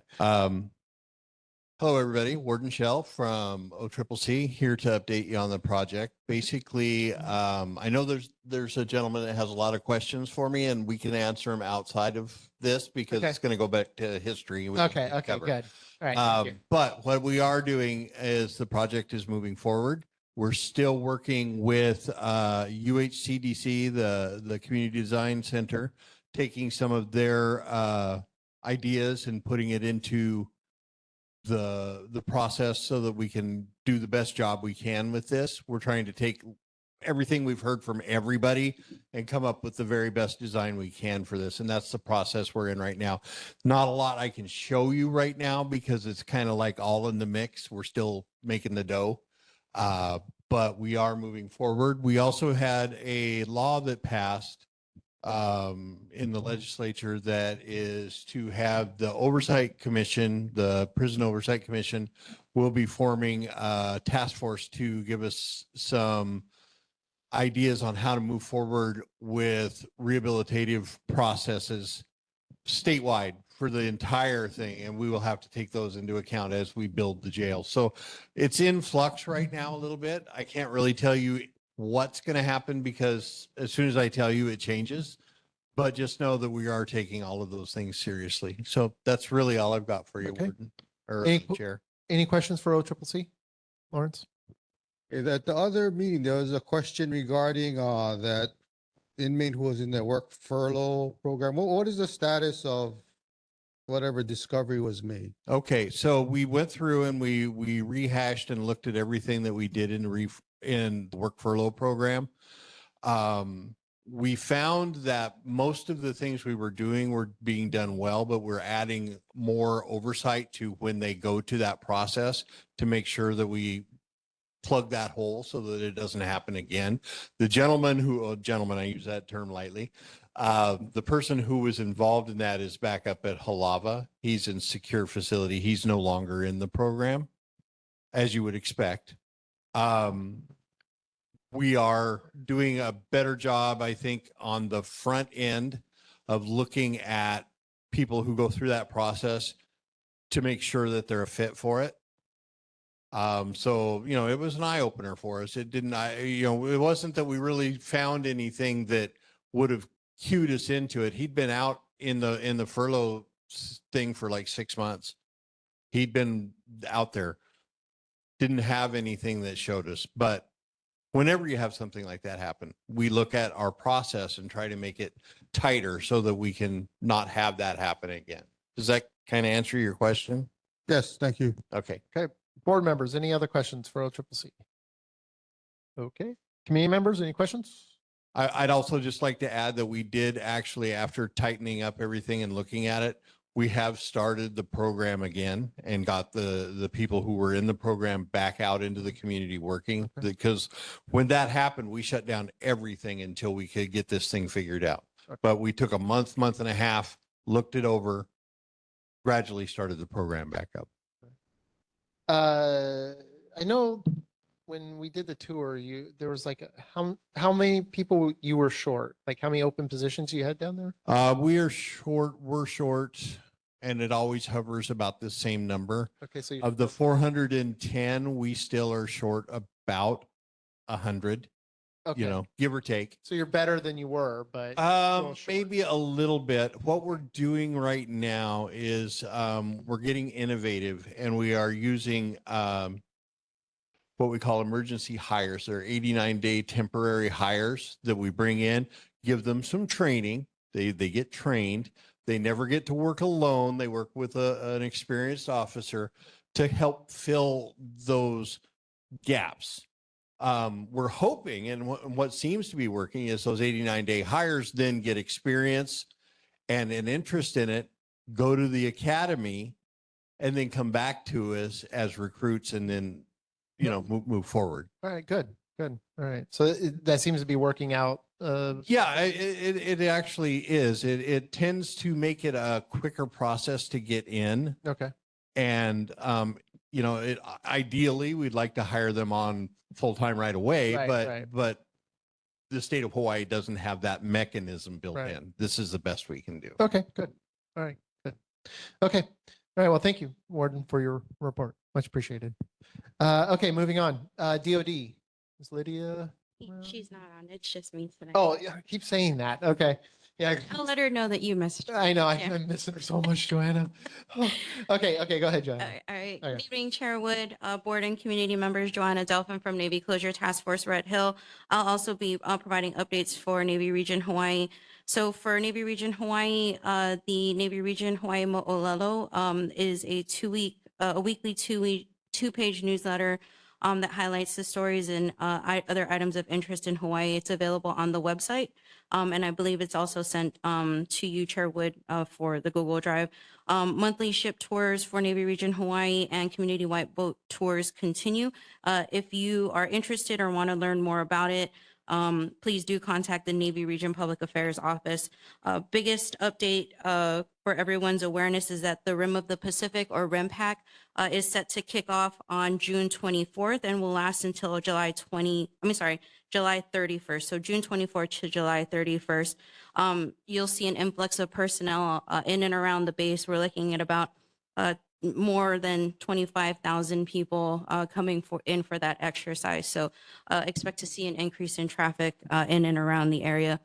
For Navy Closure Task Force Red Hill, we are currently degassing Tank 11 from the facility, which is the, I forget which number it is, but it is one of the tanks that is being degassed or force ventilated to prepare the space for workers to enter, remove the sludge that remains in there, and fully clean the tank and prepare it for eventual closure. We are also in the middle of preparing for pipeline removal operations, physically removing the pipes that are in the facility and taking them. They will be removed off island, so they won't be disposed of here. And then we also have our biweekly Red Hill highlights that's available on our website. I encourage you to go there or onto our mobile app for the latest in operations for Navy Closure Task Force.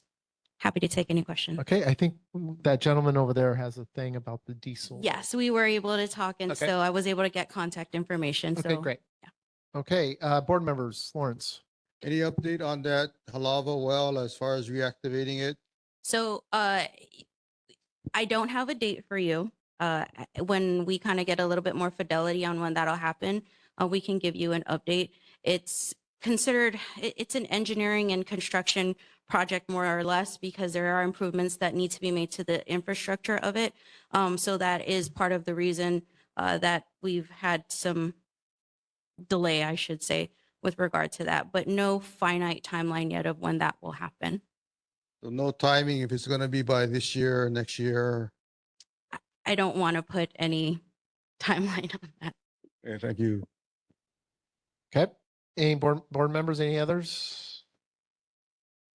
Okay, nothing heard. Community members, any questions for Navy? Okay, nothing heard. Thank you, ma'am. All right, Hawaiian Electric. Nope. Okay, moving on.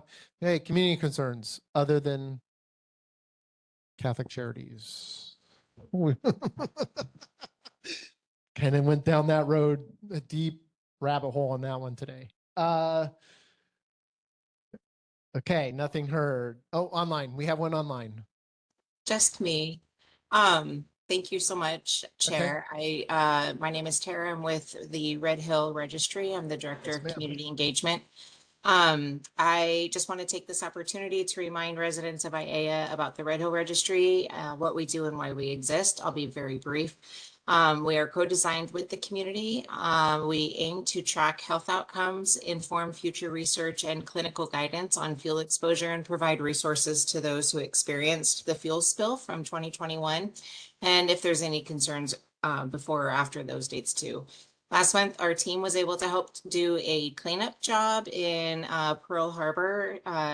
It was Pearl City Peninsula area by the bike path near the elementary school. We had like 10 team members come out. It was a great time. If there's something that we can do in the ʻAiea area, please let me know, reach out to me or the registry directly, and we'd love to be involved. And next, I just want to say that we're planning a second round of focus groups and community surveys that will be available soon. So if you want to subscribe to the Red Hill Registry email update list, then you can find that on our website, redhillregistry.org, for more information. All right, thank you. Okay, any other announcements? Okay, thank you. All right, moving on. Board business. So we have approval of the written summary for video record Tuesday, March 10th, 2026. I'll be corrected to add Bernie's name at the top with the time of her arrival. Okay. All right. You're good with that, Bernie? Approved? Okay, good. All right. So yes, we do. Yeah, counting online. We have quorum, yeah? Yes. Yeah, okay. So anybody want to make a motion to do the approval of the written summary for video record Tuesday, March 10th, 2026? Anybody want to make a motion? Okay, so who wants to second the motion? Okay. Anybody? I am just drawing a blank all of a sudden. So who moved? If there are no objections. Are there? Yes, thank you, Ron. Thank you, Ron. Any objections to the approval of the written summary for video record Tuesday, March 10th, 2026? No, nothing heard. Okay, so he made the motion. Bernie. Second it. Okay, so motion is passed for the approval of the written summary for video record Tuesday, March 10th, 2026. Okay, you got that? Yep. Okay. Do I have to do the same thing over again? Okay. Motion for approval of the written summary for video record Tuesday, April 14th, 2026. Richard? Bernie? Okay, good. Can I say ditto? Yep. Okay. No, There we'll do are it no again. objections? Okay, no objections? Okay. All right. Motion's approved for approval of written summary for video record Tuesday, April 14th, 2026. Okay, good. All right. All right. Now we have Green Recycling Organic Waste Program presentation. I thought we did this. No, online. Okay. Online. Amber, you there? Amber had to step out, so I'll be speaking on her behalf. Okay. All right. Yeah. And who are you? And I'm ʻAiea Mahi. I am the acting recycling branch chief. Okay. For yeah. Welcome. Yeah. Hi. Thank you. Yeah. So I'm gonna share my screen in a second.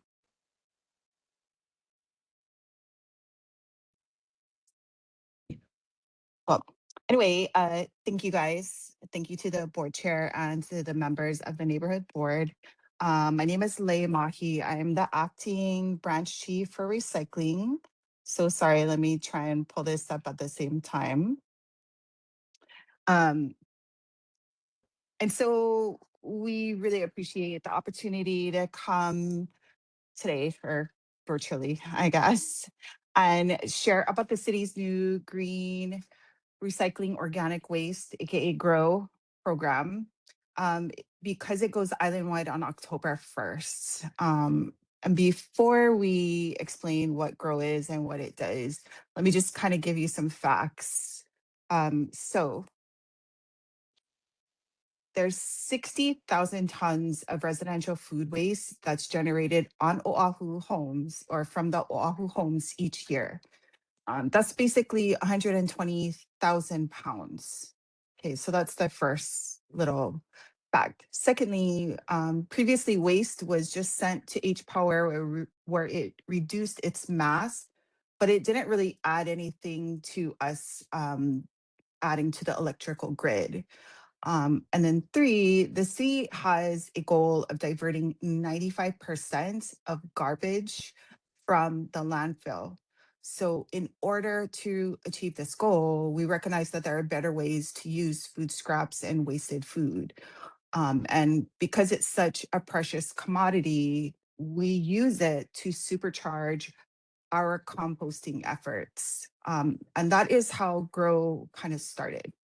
And this is why we have it here. Okay, so the first thing, if there's wasted food, we would want you to share it with people. If not able to do that, share it with animals. The third best thing to do is compost, and that's why we're adding food in.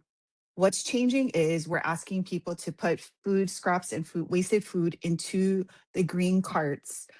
We already started the pilot program in several neighborhoods around the island: Waipahu, Nanakuli, Hawaii, Mililani, Kailua, and Kalihi, to homes that already have the automated curbside collection, which is the 3-cart service. But we're here because we want you guys to know we're going to start island-wide on October 1st. Here, just a reminder of what actually goes in the green waste carts. That's grass clippings, leaves, branches, like your trimmings from your hedges, palm fronds, natural Christmas trees, that kind of stuff. But now we want you to include the food. So that would be food scraps and wasted food. Here's a list. I'll just quickly go over it because I know it's been a long evening for everyone.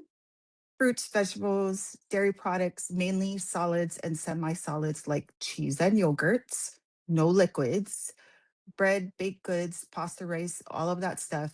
The thing that people always are surprised about, we want you to put meat, seafood, poultry, and bones in there as well. That will add to supercharging our ability to compost. What we don't want in there is liquids. Liquids are not allowed in any of our carts. We want you to absorb that and put that into the trash. None of the other things listed here. If you have any questions, feel free to screenshot or take pictures of that. paper products, metal, plastic, glass, fogs, which are fats, oils, and greases, any kind of compostable materials. We don't want pet waste in there, no coffee cups, none of the takeout containers, food wrappers, that kind of stuff. But we want residents to participate. And in order to participate, we're asking them to collect food scraps and wasted food in any kind of container, something that you can seal. So a pail, a reusable bag or storage bag, a repurposed container, something you get from your takeout. You can consider freezing the scraps overnight or the night before collection, putting it in, or the morning of collection so that it's still semi-frozen. If you're worried about odors, we have a lot of hacks for that, including coffee grounds or baking soda. It works really, really well. You can also set your cart out, you can also layer in the food between your green waste. And this is very successful in soaking up all those type of liquids and other things that are there. We just want you to remember, we don't want any bags inside of the compost carts. Things like paper, plastic, or liners really do not help our process for making the compost. When I said that the food supercharges, I mean, prior to this, it would take us 12, 18, or even 24 months in order to make compost from what everybody gives us in their green cart. Now we've been able to cut down the process to almost 6 months. So that is a huge difference in time.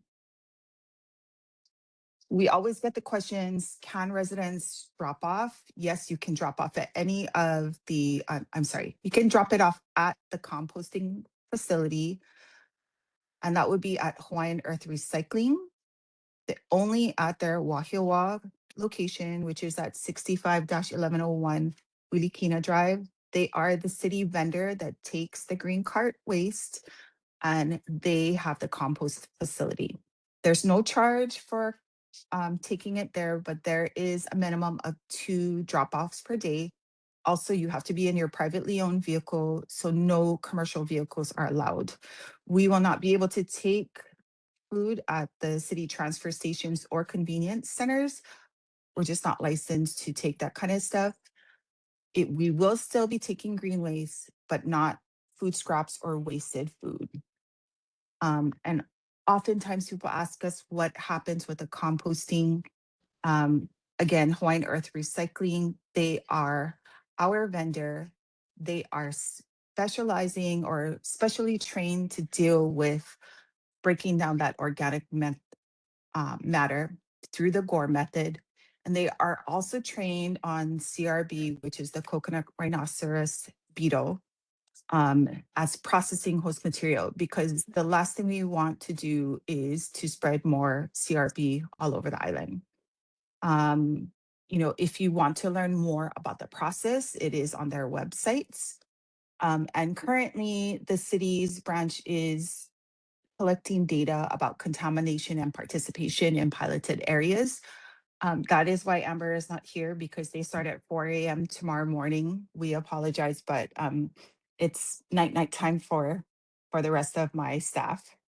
And what we do are education and outreach. You can definitely visit our webpage, which is honolulu.gov/env/grow.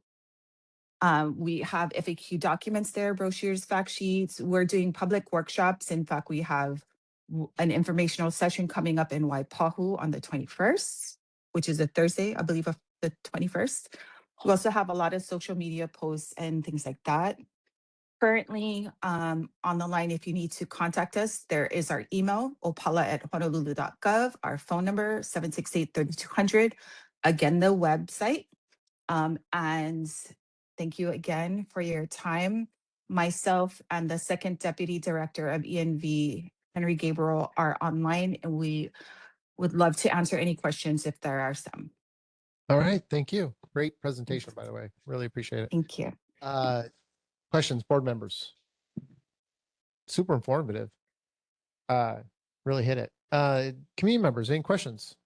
Claire, I saw you taking pictures. You're like, click, click, click. Yeah. I have a question. So if we are an entity that might have a lot of food scraps, are we eligible to get another green bin so that we can layer things in?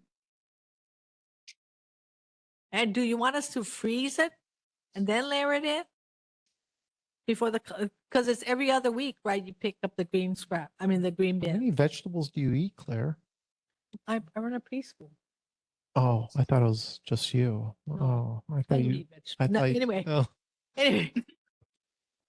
Yeah, these are great questions. I'll answer the separate ones. If Henry wants to chime in, that's great too. So green waste carts are actually done by the square footage on your TMK or tax map P. So they have it like a set amount of square footage, and that determines how many carts you have. So you could look at your TMK. Sorry, I'm also a little hungry. I need dinner. You can look at it and then see what the percentages are, or you can just send us email and our collections branch will be more than happy to figure out if you qualify or not. You might find that the amount of food waste you have will start to increase because it will be very prominent if you are wasting a lot of food, because you may not have a lot of, you'll see exactly how much food scraps are left over. We prefer you to freeze it because that's what works in other countries, like in Europe and Asia. A lot of countries will freeze it and it's very successful. But also we want you to develop something that's easy for you to do, what's accessible to you, sorry, and what makes sense for your situation because it varies, from household to household. I guess the reason I should have, maybe I should have prefaced it by saying I run a preschool. Oh. And an adult daycare center. So there are a lot of, we prepare our own food and we will tend to have food scraps. So we put it in the black plastic paper bags. I mean, plastic bags, and we put it in the regular trash. But if we can divert some of that food into the green waste area, but if you're asking us to hold it for 2 weeks or in every other pickup, that's we're going to run out of green waste space. I'll talk to Yeah. you online. I'll call you later. Yes, please do, because your situation is a little unique. Yes. And I have a lot of questions. Okay. All right. Thank you. Thank you. Is there an opportunity to have a pickup more than 2 weeks though, if that's the case, or is it going to still be every 2 weeks? Is there an opportunity if we have a lot of green waste to have more frequent pickups? Yeah, because I would imagine the smell is going to be That's why I use the baking soda pungent at and that point. coffee grains. Even coffee grinds Yeah. ain't going to cover that. And, I mean, You'd be surprised. Because not myself, I guess Henry can speak for what he's done. We've done experiments like among the staff to see like how I've ripe done will it composting, be. and let me tell you, it gets oof. Yeah. Yeah. Okay. Yeah. Right. I mean, I think it just depends. Yeah. Henry, did you want to say something? No. I can chime in a bit. So I did an experiment, and when I say did an experiment, it was at my house. It was 5 gallons of food waste, put in over a 2-week period. I did the layering. I added coffee grounds. It smells really like green waste. You don't smell the food waste at all. I didn't use any type of baking soda. I did try it, and it does work, but when you layer it, whether you put it in food waste the night before your pickup and by freezing it, or you're just doing it, whether it's every other day, you really won't smell it. People think that there may be pests, and you really don't get pests. As long as your lid is closed, you're layering it. You can put in whatever food you want, whether it's meat, bones, or any type of wasted food. and what you'll smell is really grass clippings. If you have grass clippings or tea leaves or any type of green waste, that overpowers the food waste smell. Okay. Interesting. I would assume you get maggots at least, but yeah, and a lot of flies, but okay. All Yeah, right. as long as your lid is closed and flies aren't getting in there, that'll prevent the maggots from forming. Okay. All right. Okay. All right. Any other lasting questions? We got to move on. We got 20 minutes. Okay. Nothing heard. All right. Thank you. Thank you guys. Thank you guys. Okay. Moving on to the Department of Commerce and Consumer Affairs. Whoa, careful there. All right. All right.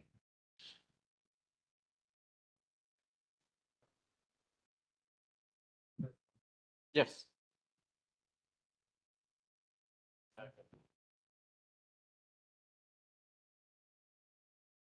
It's share screen failed.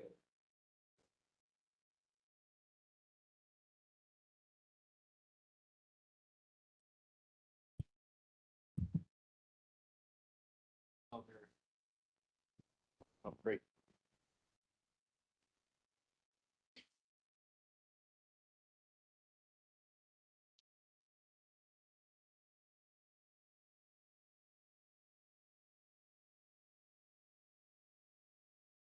Like 5-ish slides. Yeah.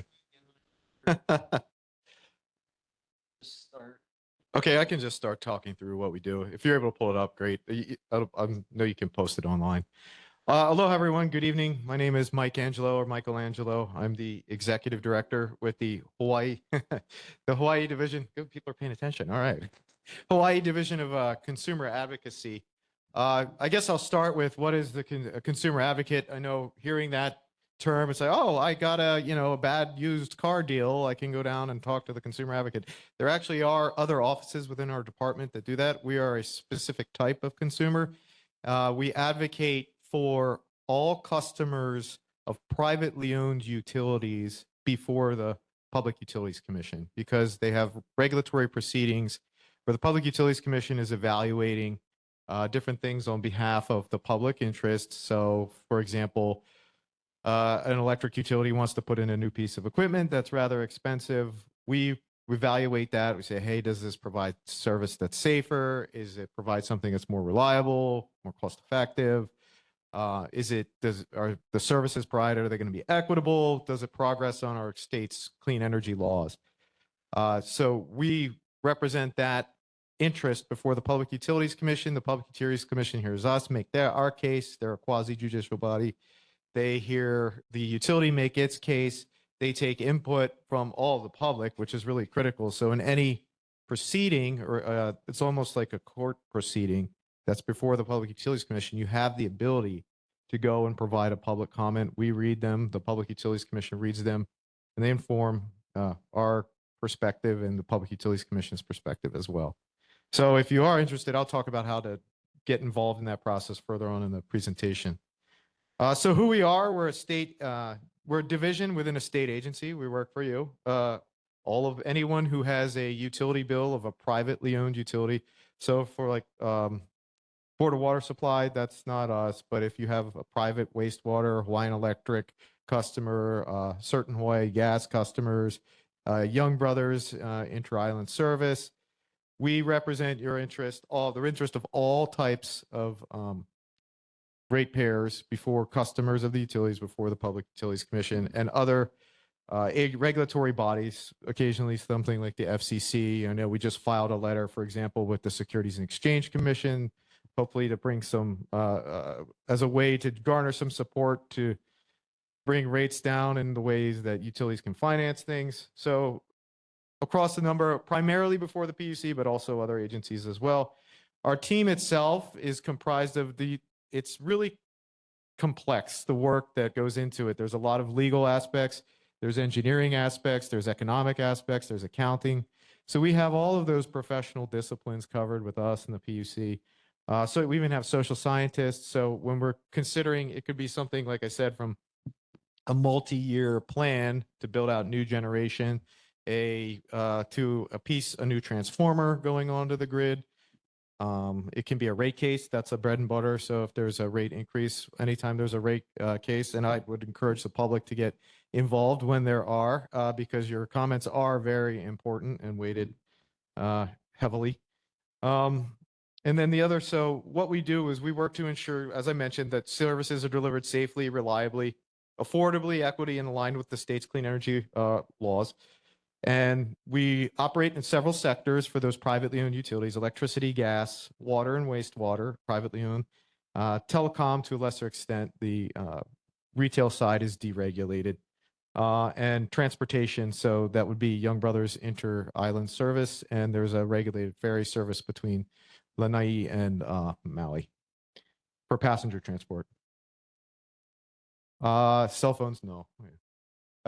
We educate customers about their, well, not entirely, but very, very little. Yeah. And to a lesser extent, every once in a while, a motor carrier. We educate consumers about their rights regarding regulated utilities. And I guess next slide. So how do we do that? As I mentioned, we review proposals from regulated utility companies, and such as proposals to change rates. Those are almost always rate increases, and we push back against them. And we make them provide the justification. We scrutinize those. It's publicly available, most of the information, unless it's something that's a competitive harm to the company. We provide our recommendations to the Public Utilities Commission regarding the request and its impact on ratepayers and what we think should be the right outcome.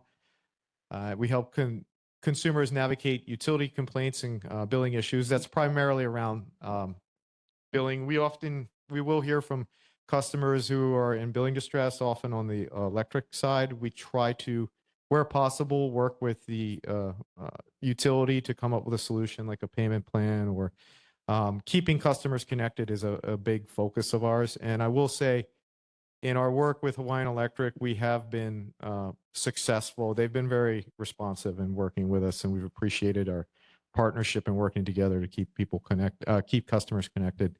And we keep you informed about utility matters through educational outreach, such as events like this. Next slide, please. So how to get involved. So there's public, you see there's a website on the link. The Public Utilities Commission keeps a list of the public hearings. They could be related to a new energy project. They could be a generation project. A lot of times they are rate cases that people care a lot about, because that is a utility's proposal to increase your rates, which is going to result in increased bills. So those are great times to talk about the impact on you and what that means in terms of affordability and things that we've actually had a lot of really insightful information from informed consumers who know what is going on from the ground level, especially on these smaller utilities, for us to look into and peel back the layers of the onion on more, same as the Public Utilities Commission. And then there's always the opportunity, if there's a matter before the PUC that's in a docket and you want to provide a public comment, there's always a way to do that. Energy equity is an interesting one. It's kind of stalled at the moment, but that's a good one for it's talking about equity among ratepayers. So not one customer group or is not benefiting over another. So, low income, moderate income, income constrained have the same level of service as other more affluent customers. And I think there might be one or two more slides. So the big ways to get in touch with us, we have our website down there, our phone, fax, email. And if you have an issue with a regulated utility and you've tried to work with them and they aren't willing to fix it, you can always file a complaint with the Public Utilities Commission. They have investigators on staff who will investigate, and you can communicate with them and they'll follow up and try to find a resolution for you. We don't typically get involved in individual complaints because we represent all consumers, and a consumer may have an issue that may not be aligned with somebody else's issue. And we also don't have investigators. So some additional resources. For reducing your bills, there's a link there. We have a resource. I left some of those as takeaways over on the table if anyone's interested. Hawaii Energy is there's a charge on our bills that pays for Hawaii Energy. It's an opportunity to get rebates on energy efficient technology and reduce your customer bills, your electricity bills on an ongoing basis. I've provided a link there for Hawaiian Electric that breaks out the different components of the surcharges on the bill to help walk through what each of those represent. And we also have the Hawaii Green Infrastructure Authority, which is another charge that we pay for on our bills, which supports low to moderate income individuals get financing to put in, like, for things like solar energy system and permanently reduce their bills on an ongoing basis. And that's both of those, Hawaii Energy and Hawaii Green Infrastructure, are legislatively enabled programs. And I think there might be one more slide, or is that it? That's it? Okay. And anybody have any questions? Happy to answer them. Board members, Lawrence. You know, for that YL repower project. Yes. I know that was approved, I believe, as far as going ahead with that project. The PUC approved it, yes. So they're gonna bump up our rates, like, was it $3 to $4 more per ratepayer or something? Around there, yeah, per month. For an average residential ratepayer, using about 500 kilowatt hours a month. Yeah. What if they run over budget because they were too ambitious? Is it just a given that the ratepayer is gonna be paying more per month? No. So they would have to, anything that the PUC capped the recovery of that project at around, I don't remember the exact number. I actually have it printed out. It's around $850 million. Anything that they went over, they would have to justify the reason for that, and they wouldn't get recovery on that until there was maybe another rate case. They would have to prove that there was a reasonable and prudent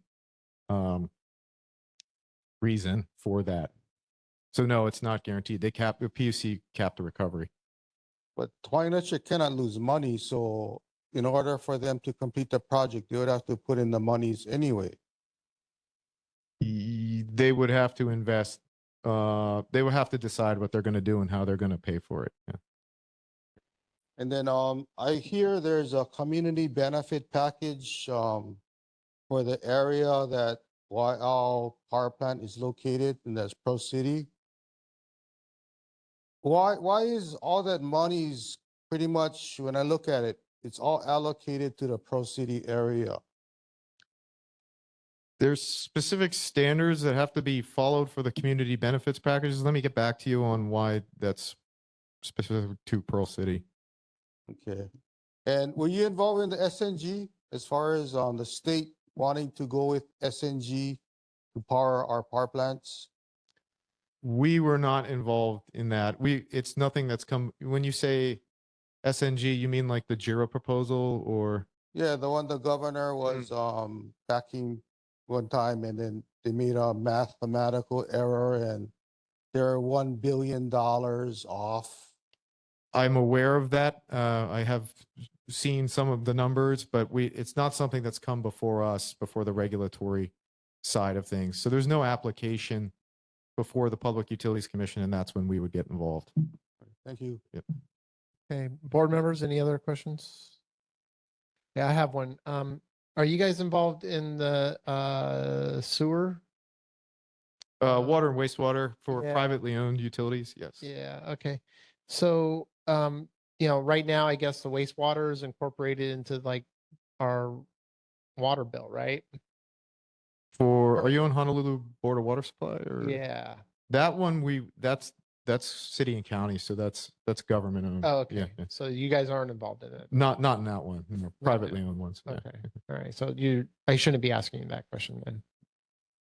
Yeah, but if I can help, I don't know if you. Well, I think what the question I'm asking is that I know when the split off happens, like there's been questions about this board has asked is like, are we going to still be paying like the same? Like our water rate's going to go down when that money, because like, right. Yeah, we're going to have two bills, right? Mm-hmm. So is our water rate's going to go down because we're now paying a separate wastewater bill, right? When right now we pay one water bill that incorporates a wastewater bill, wastewater in it. So would you guys be involved in advocating for us? Not because on that's a utility, right? Not on the government owned side. Not on the government privately side. owned. You only advocate on the Private. on the privately owned Yes. side. Yes. Okay. All right. Got it. Yeah, let me add to that because I went to some of those advocacy meetings, Yeah. the boards. they're gonna be charging a base charge and a variable charge. Yeah. So the base charge, they're gonna actually lower it to, I think, was 40%. Was it 40? There's gonna be a smaller percentage than what it is now, and the variable charge is gonna be higher. Yeah. But as far as the makeup of this board, it's more or less was made up of all bigger organizations. The state, I think Dole was there, had some big realtors there. But when I looked at the numbers, if you're a seasonal user, for instance, like UH Manoa, Right. they're gonna have a lower base charge and a higher variable charge, but the variable charge is gonna drop off when students are not there. I told them for residential customers, 365 days out of the year, you're still gonna be flushing your toilet the same amount of times a day. Right. You're still gonna be taking the shower Yeah. same times a day. Yeah. Washing dishes, everything's gonna be the same. So you don't have that seasonal charge. Yeah. So actually they're gonna be utilizing that seasonal charge in favor of the big water users. But my voice was a little voice because I wasn't a majority in there. Yeah. But I did mention that. Okay. All right. All right. All right. Okay. Well, thank you for your presentation. Much appreciated. Thanks. All right. Thanks for having me. Okay. All right. With that, we'll move on to this is back on the agenda. We have a resolution to oppose the HMSA Hawaii Pacific Health Partnership. Lawrence? Yeah, we proposed this at the last meeting, but we decided Microphone, please. We proposed this at the last meeting, but it was decided to I guess push back to this meeting. But basically, as far as the merger, there's still a lot of unknowns that's gonna occur after the merger.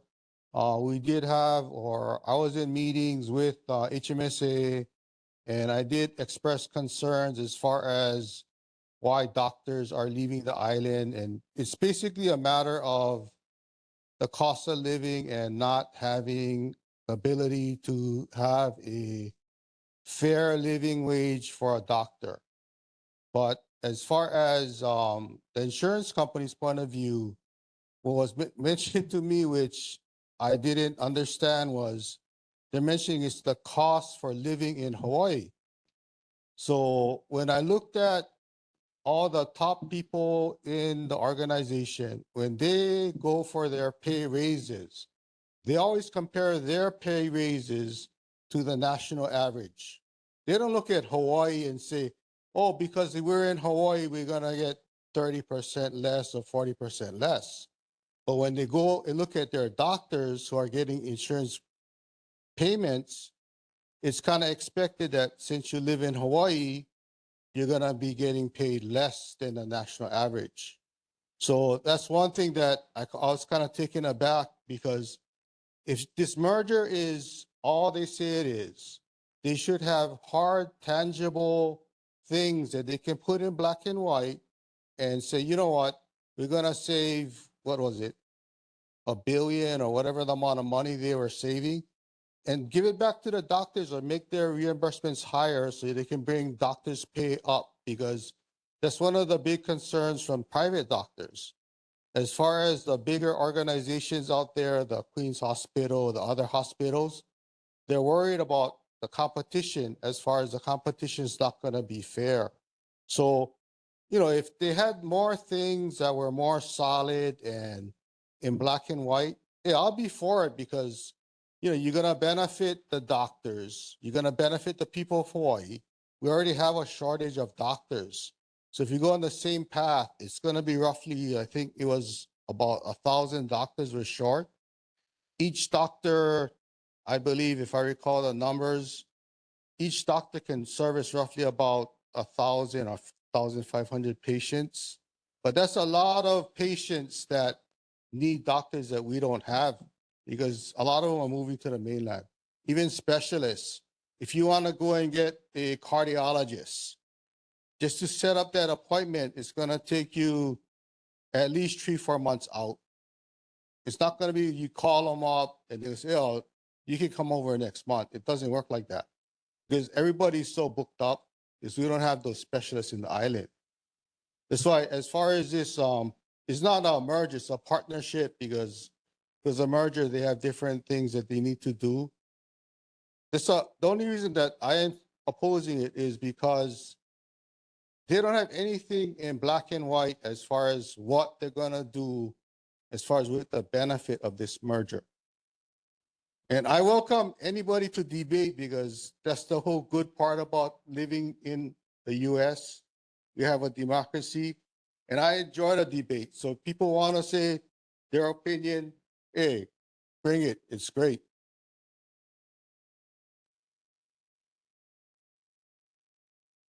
Okay. Anybody want to make a motion to approve this resolution? So we can debate it. Is there any public testimony in the meantime? No. Okay. Anyone online who wants to testify, please raise your hand. Seeing none. Okay. I just have a comment. Go ahead. I just want to go back to what you were saying at the last meeting. And you mentioned that it was going to be more administrative type of combination work and eliminating. So that was the whole thing that I still need more information on. So I feel like we that- just that don't was- have enough information yet. yes, I do not have enough information. Yeah. I think so too, Lawrence. There are a lot of gaps in Yeah. what is being proposed because they are specifically saying exactly what it's going to entail and what it's going to result into. But it's something that's going to be approved or not approved of by the Department of Justice or whoever the regulatory people are. It's not something that we're gonna, but the regulatory can be influenced by the public opinion. What I've been told so far, and one facet of it is that right now the subspecialties, like the pulmonary docs or the cardiologists, when they want to do a special procedure for a patient, they have to get approval from the insurance company, to get that procedure done. For a lot of docs, that's so humbug, and there's a long wait for that. Okay, now that's the HPH physicians. So that might not be the Queen's physicians. I've been told, though, that includes any physician can still be, if they're part of insurance of HMSA, they can still participate in that. But what it does, it will eliminate the like if, okay, for instance, my husband's a Kaiser doctor. Okay, so as a Kaiser doctor, he can and he was a subspecialty. He could do a procedure and not have to ask anybody else's approval administratively, insurance-wise. Now, if you do a whole bunch of those unnecessary ones, and you're going to get flagged, it's too much of an expense for the organization. So that's how it's different from private sector. I think they're trying to HBH or one facet of it is to eliminate the doctors having to get the subspecialty approval. Okay, so that's one thing. When I was listening to some of their discussions, they were mentioning that if they have a relationship with a doctor because they fall under what type of insurance the doctor accepts, HMSA 90-something% of the time would approve the procedure because they have a working relationship. But it still takes time. It's not like if you were at a different type of an HMO. If I, as a doctor, said I want to run this procedure on, you just do it. So the merger is saying that they would take away from that kind of approval. You eliminate HMSA having to approve that. You eliminate that step. So a doctor would have more freedom, subspecialty would have more freedom to do his own procedures. Now, how it impacts, I think, doctors outside of that, Hawaii Health doctors, the ones at Straub and Kapiolani and Palimomi and Wilcox. Yeah, I'm not sure. And I think that's what some of the docs at Queens and any of the other affiliated hospitals are a little, Castle already said that they're not going to, I think, participate in Do it. they have a timeline yet? When they're supposed to do it? It's going through DOJ now, Yeah. but DOJ, if they don't make any, I guess, verdict or decision within, I'm not sure in the period of time, it's automatically just assumed that it's okay, then it goes to our state side. But as far as when I talk to doctors, just on a personal note, I see a lot of doctors. I may look healthy, but I've had issues. So I just look good. But even a doctor that works at Polymomi, you know who his insurance is? He's with Kaiser. So it's not like he went with the insurer that he could afford. And this particular doctor, he's moving out of state because he cannot afford his student loans, his housing expenses, his family. But he's not like the only doctor. There's a lot of doctors out there that are moving off island because of those issues. And if we let this go through, which, it could go through either way, because as long as people are informed, I'm not sure if you can pull it back, right? Once it goes through and they have this partnership, you cannot say, hey, this is not working out like how I thought it was going to work out and pull it back. Once it goes through, it's a done deal. That's why if they had more things like in black and white that they are going to be held to, that's one thing. But when they make these general suggestions, general things as far as how they're going to operate, proceed, and all that, but who's to say things are not going to change? Because it's happened before at HMSA, right? They had that major rift when they subbed out a lot of their call centers and they just laid off a whole bunch of people. That's why when it goes through, you can't pull it back. And because they don't have anything concrete as far as what they're gonna do with the potential savings, if they have savings, that's the thing that is concerning for a lot of private doctors, the Queens, the Wilcox, the Straubs, all those other places, because I have a feeling if this goes through, other facilities are gonna have to merge to compete. I would suggest that, We're at 10:05. okay, I would suggest that you maybe ask Ray Vara, who is the CEO of Hawaii Health, to see if he would like to come and answer some questions. Who? Ray Vara, Ray Farah? top guy. Right, does the board want to vote tonight? What are you guys' feelings? Your call, Steve, either way. Yeah, I know. Bernie, no. Russell? Nay? No? No motion. Okay, no. Bill? I don't think anybody wants to vote. Yeah, so here's what I suggest. Let's see if we can reach out to that Ray guy. Oh. Hey, let's see if we can reach out to that Ray guy, bring him in for July, have him speak. And then let's do the vote then. And that's the third time we're going to put this on the agenda. And that's kind of like the last time I can put it on the agenda. Yeah. And then, and so let's do it at that point. All right. Yeah, like I said, I don't Yeah. mind either way, whether it goes through or not. Main thing, people are Well, I informed. think it's important, Yeah, they're you know, informed. and so, but yeah, let's do that. Okay. Okay, sounds good. Okay. All right. Thank With you. that, okay, announcements, we'll be in recess in June. Next meeting will be Tuesday, July 14th, 2026, 7 p.m. here at the library. Signups for the agenda. You can see it on the meeting minutes. And then televised broadcast will be on Olelo. And with that, meeting's adjourned and it's 10:07. So we're a little late. Okay. Thank you, everybody.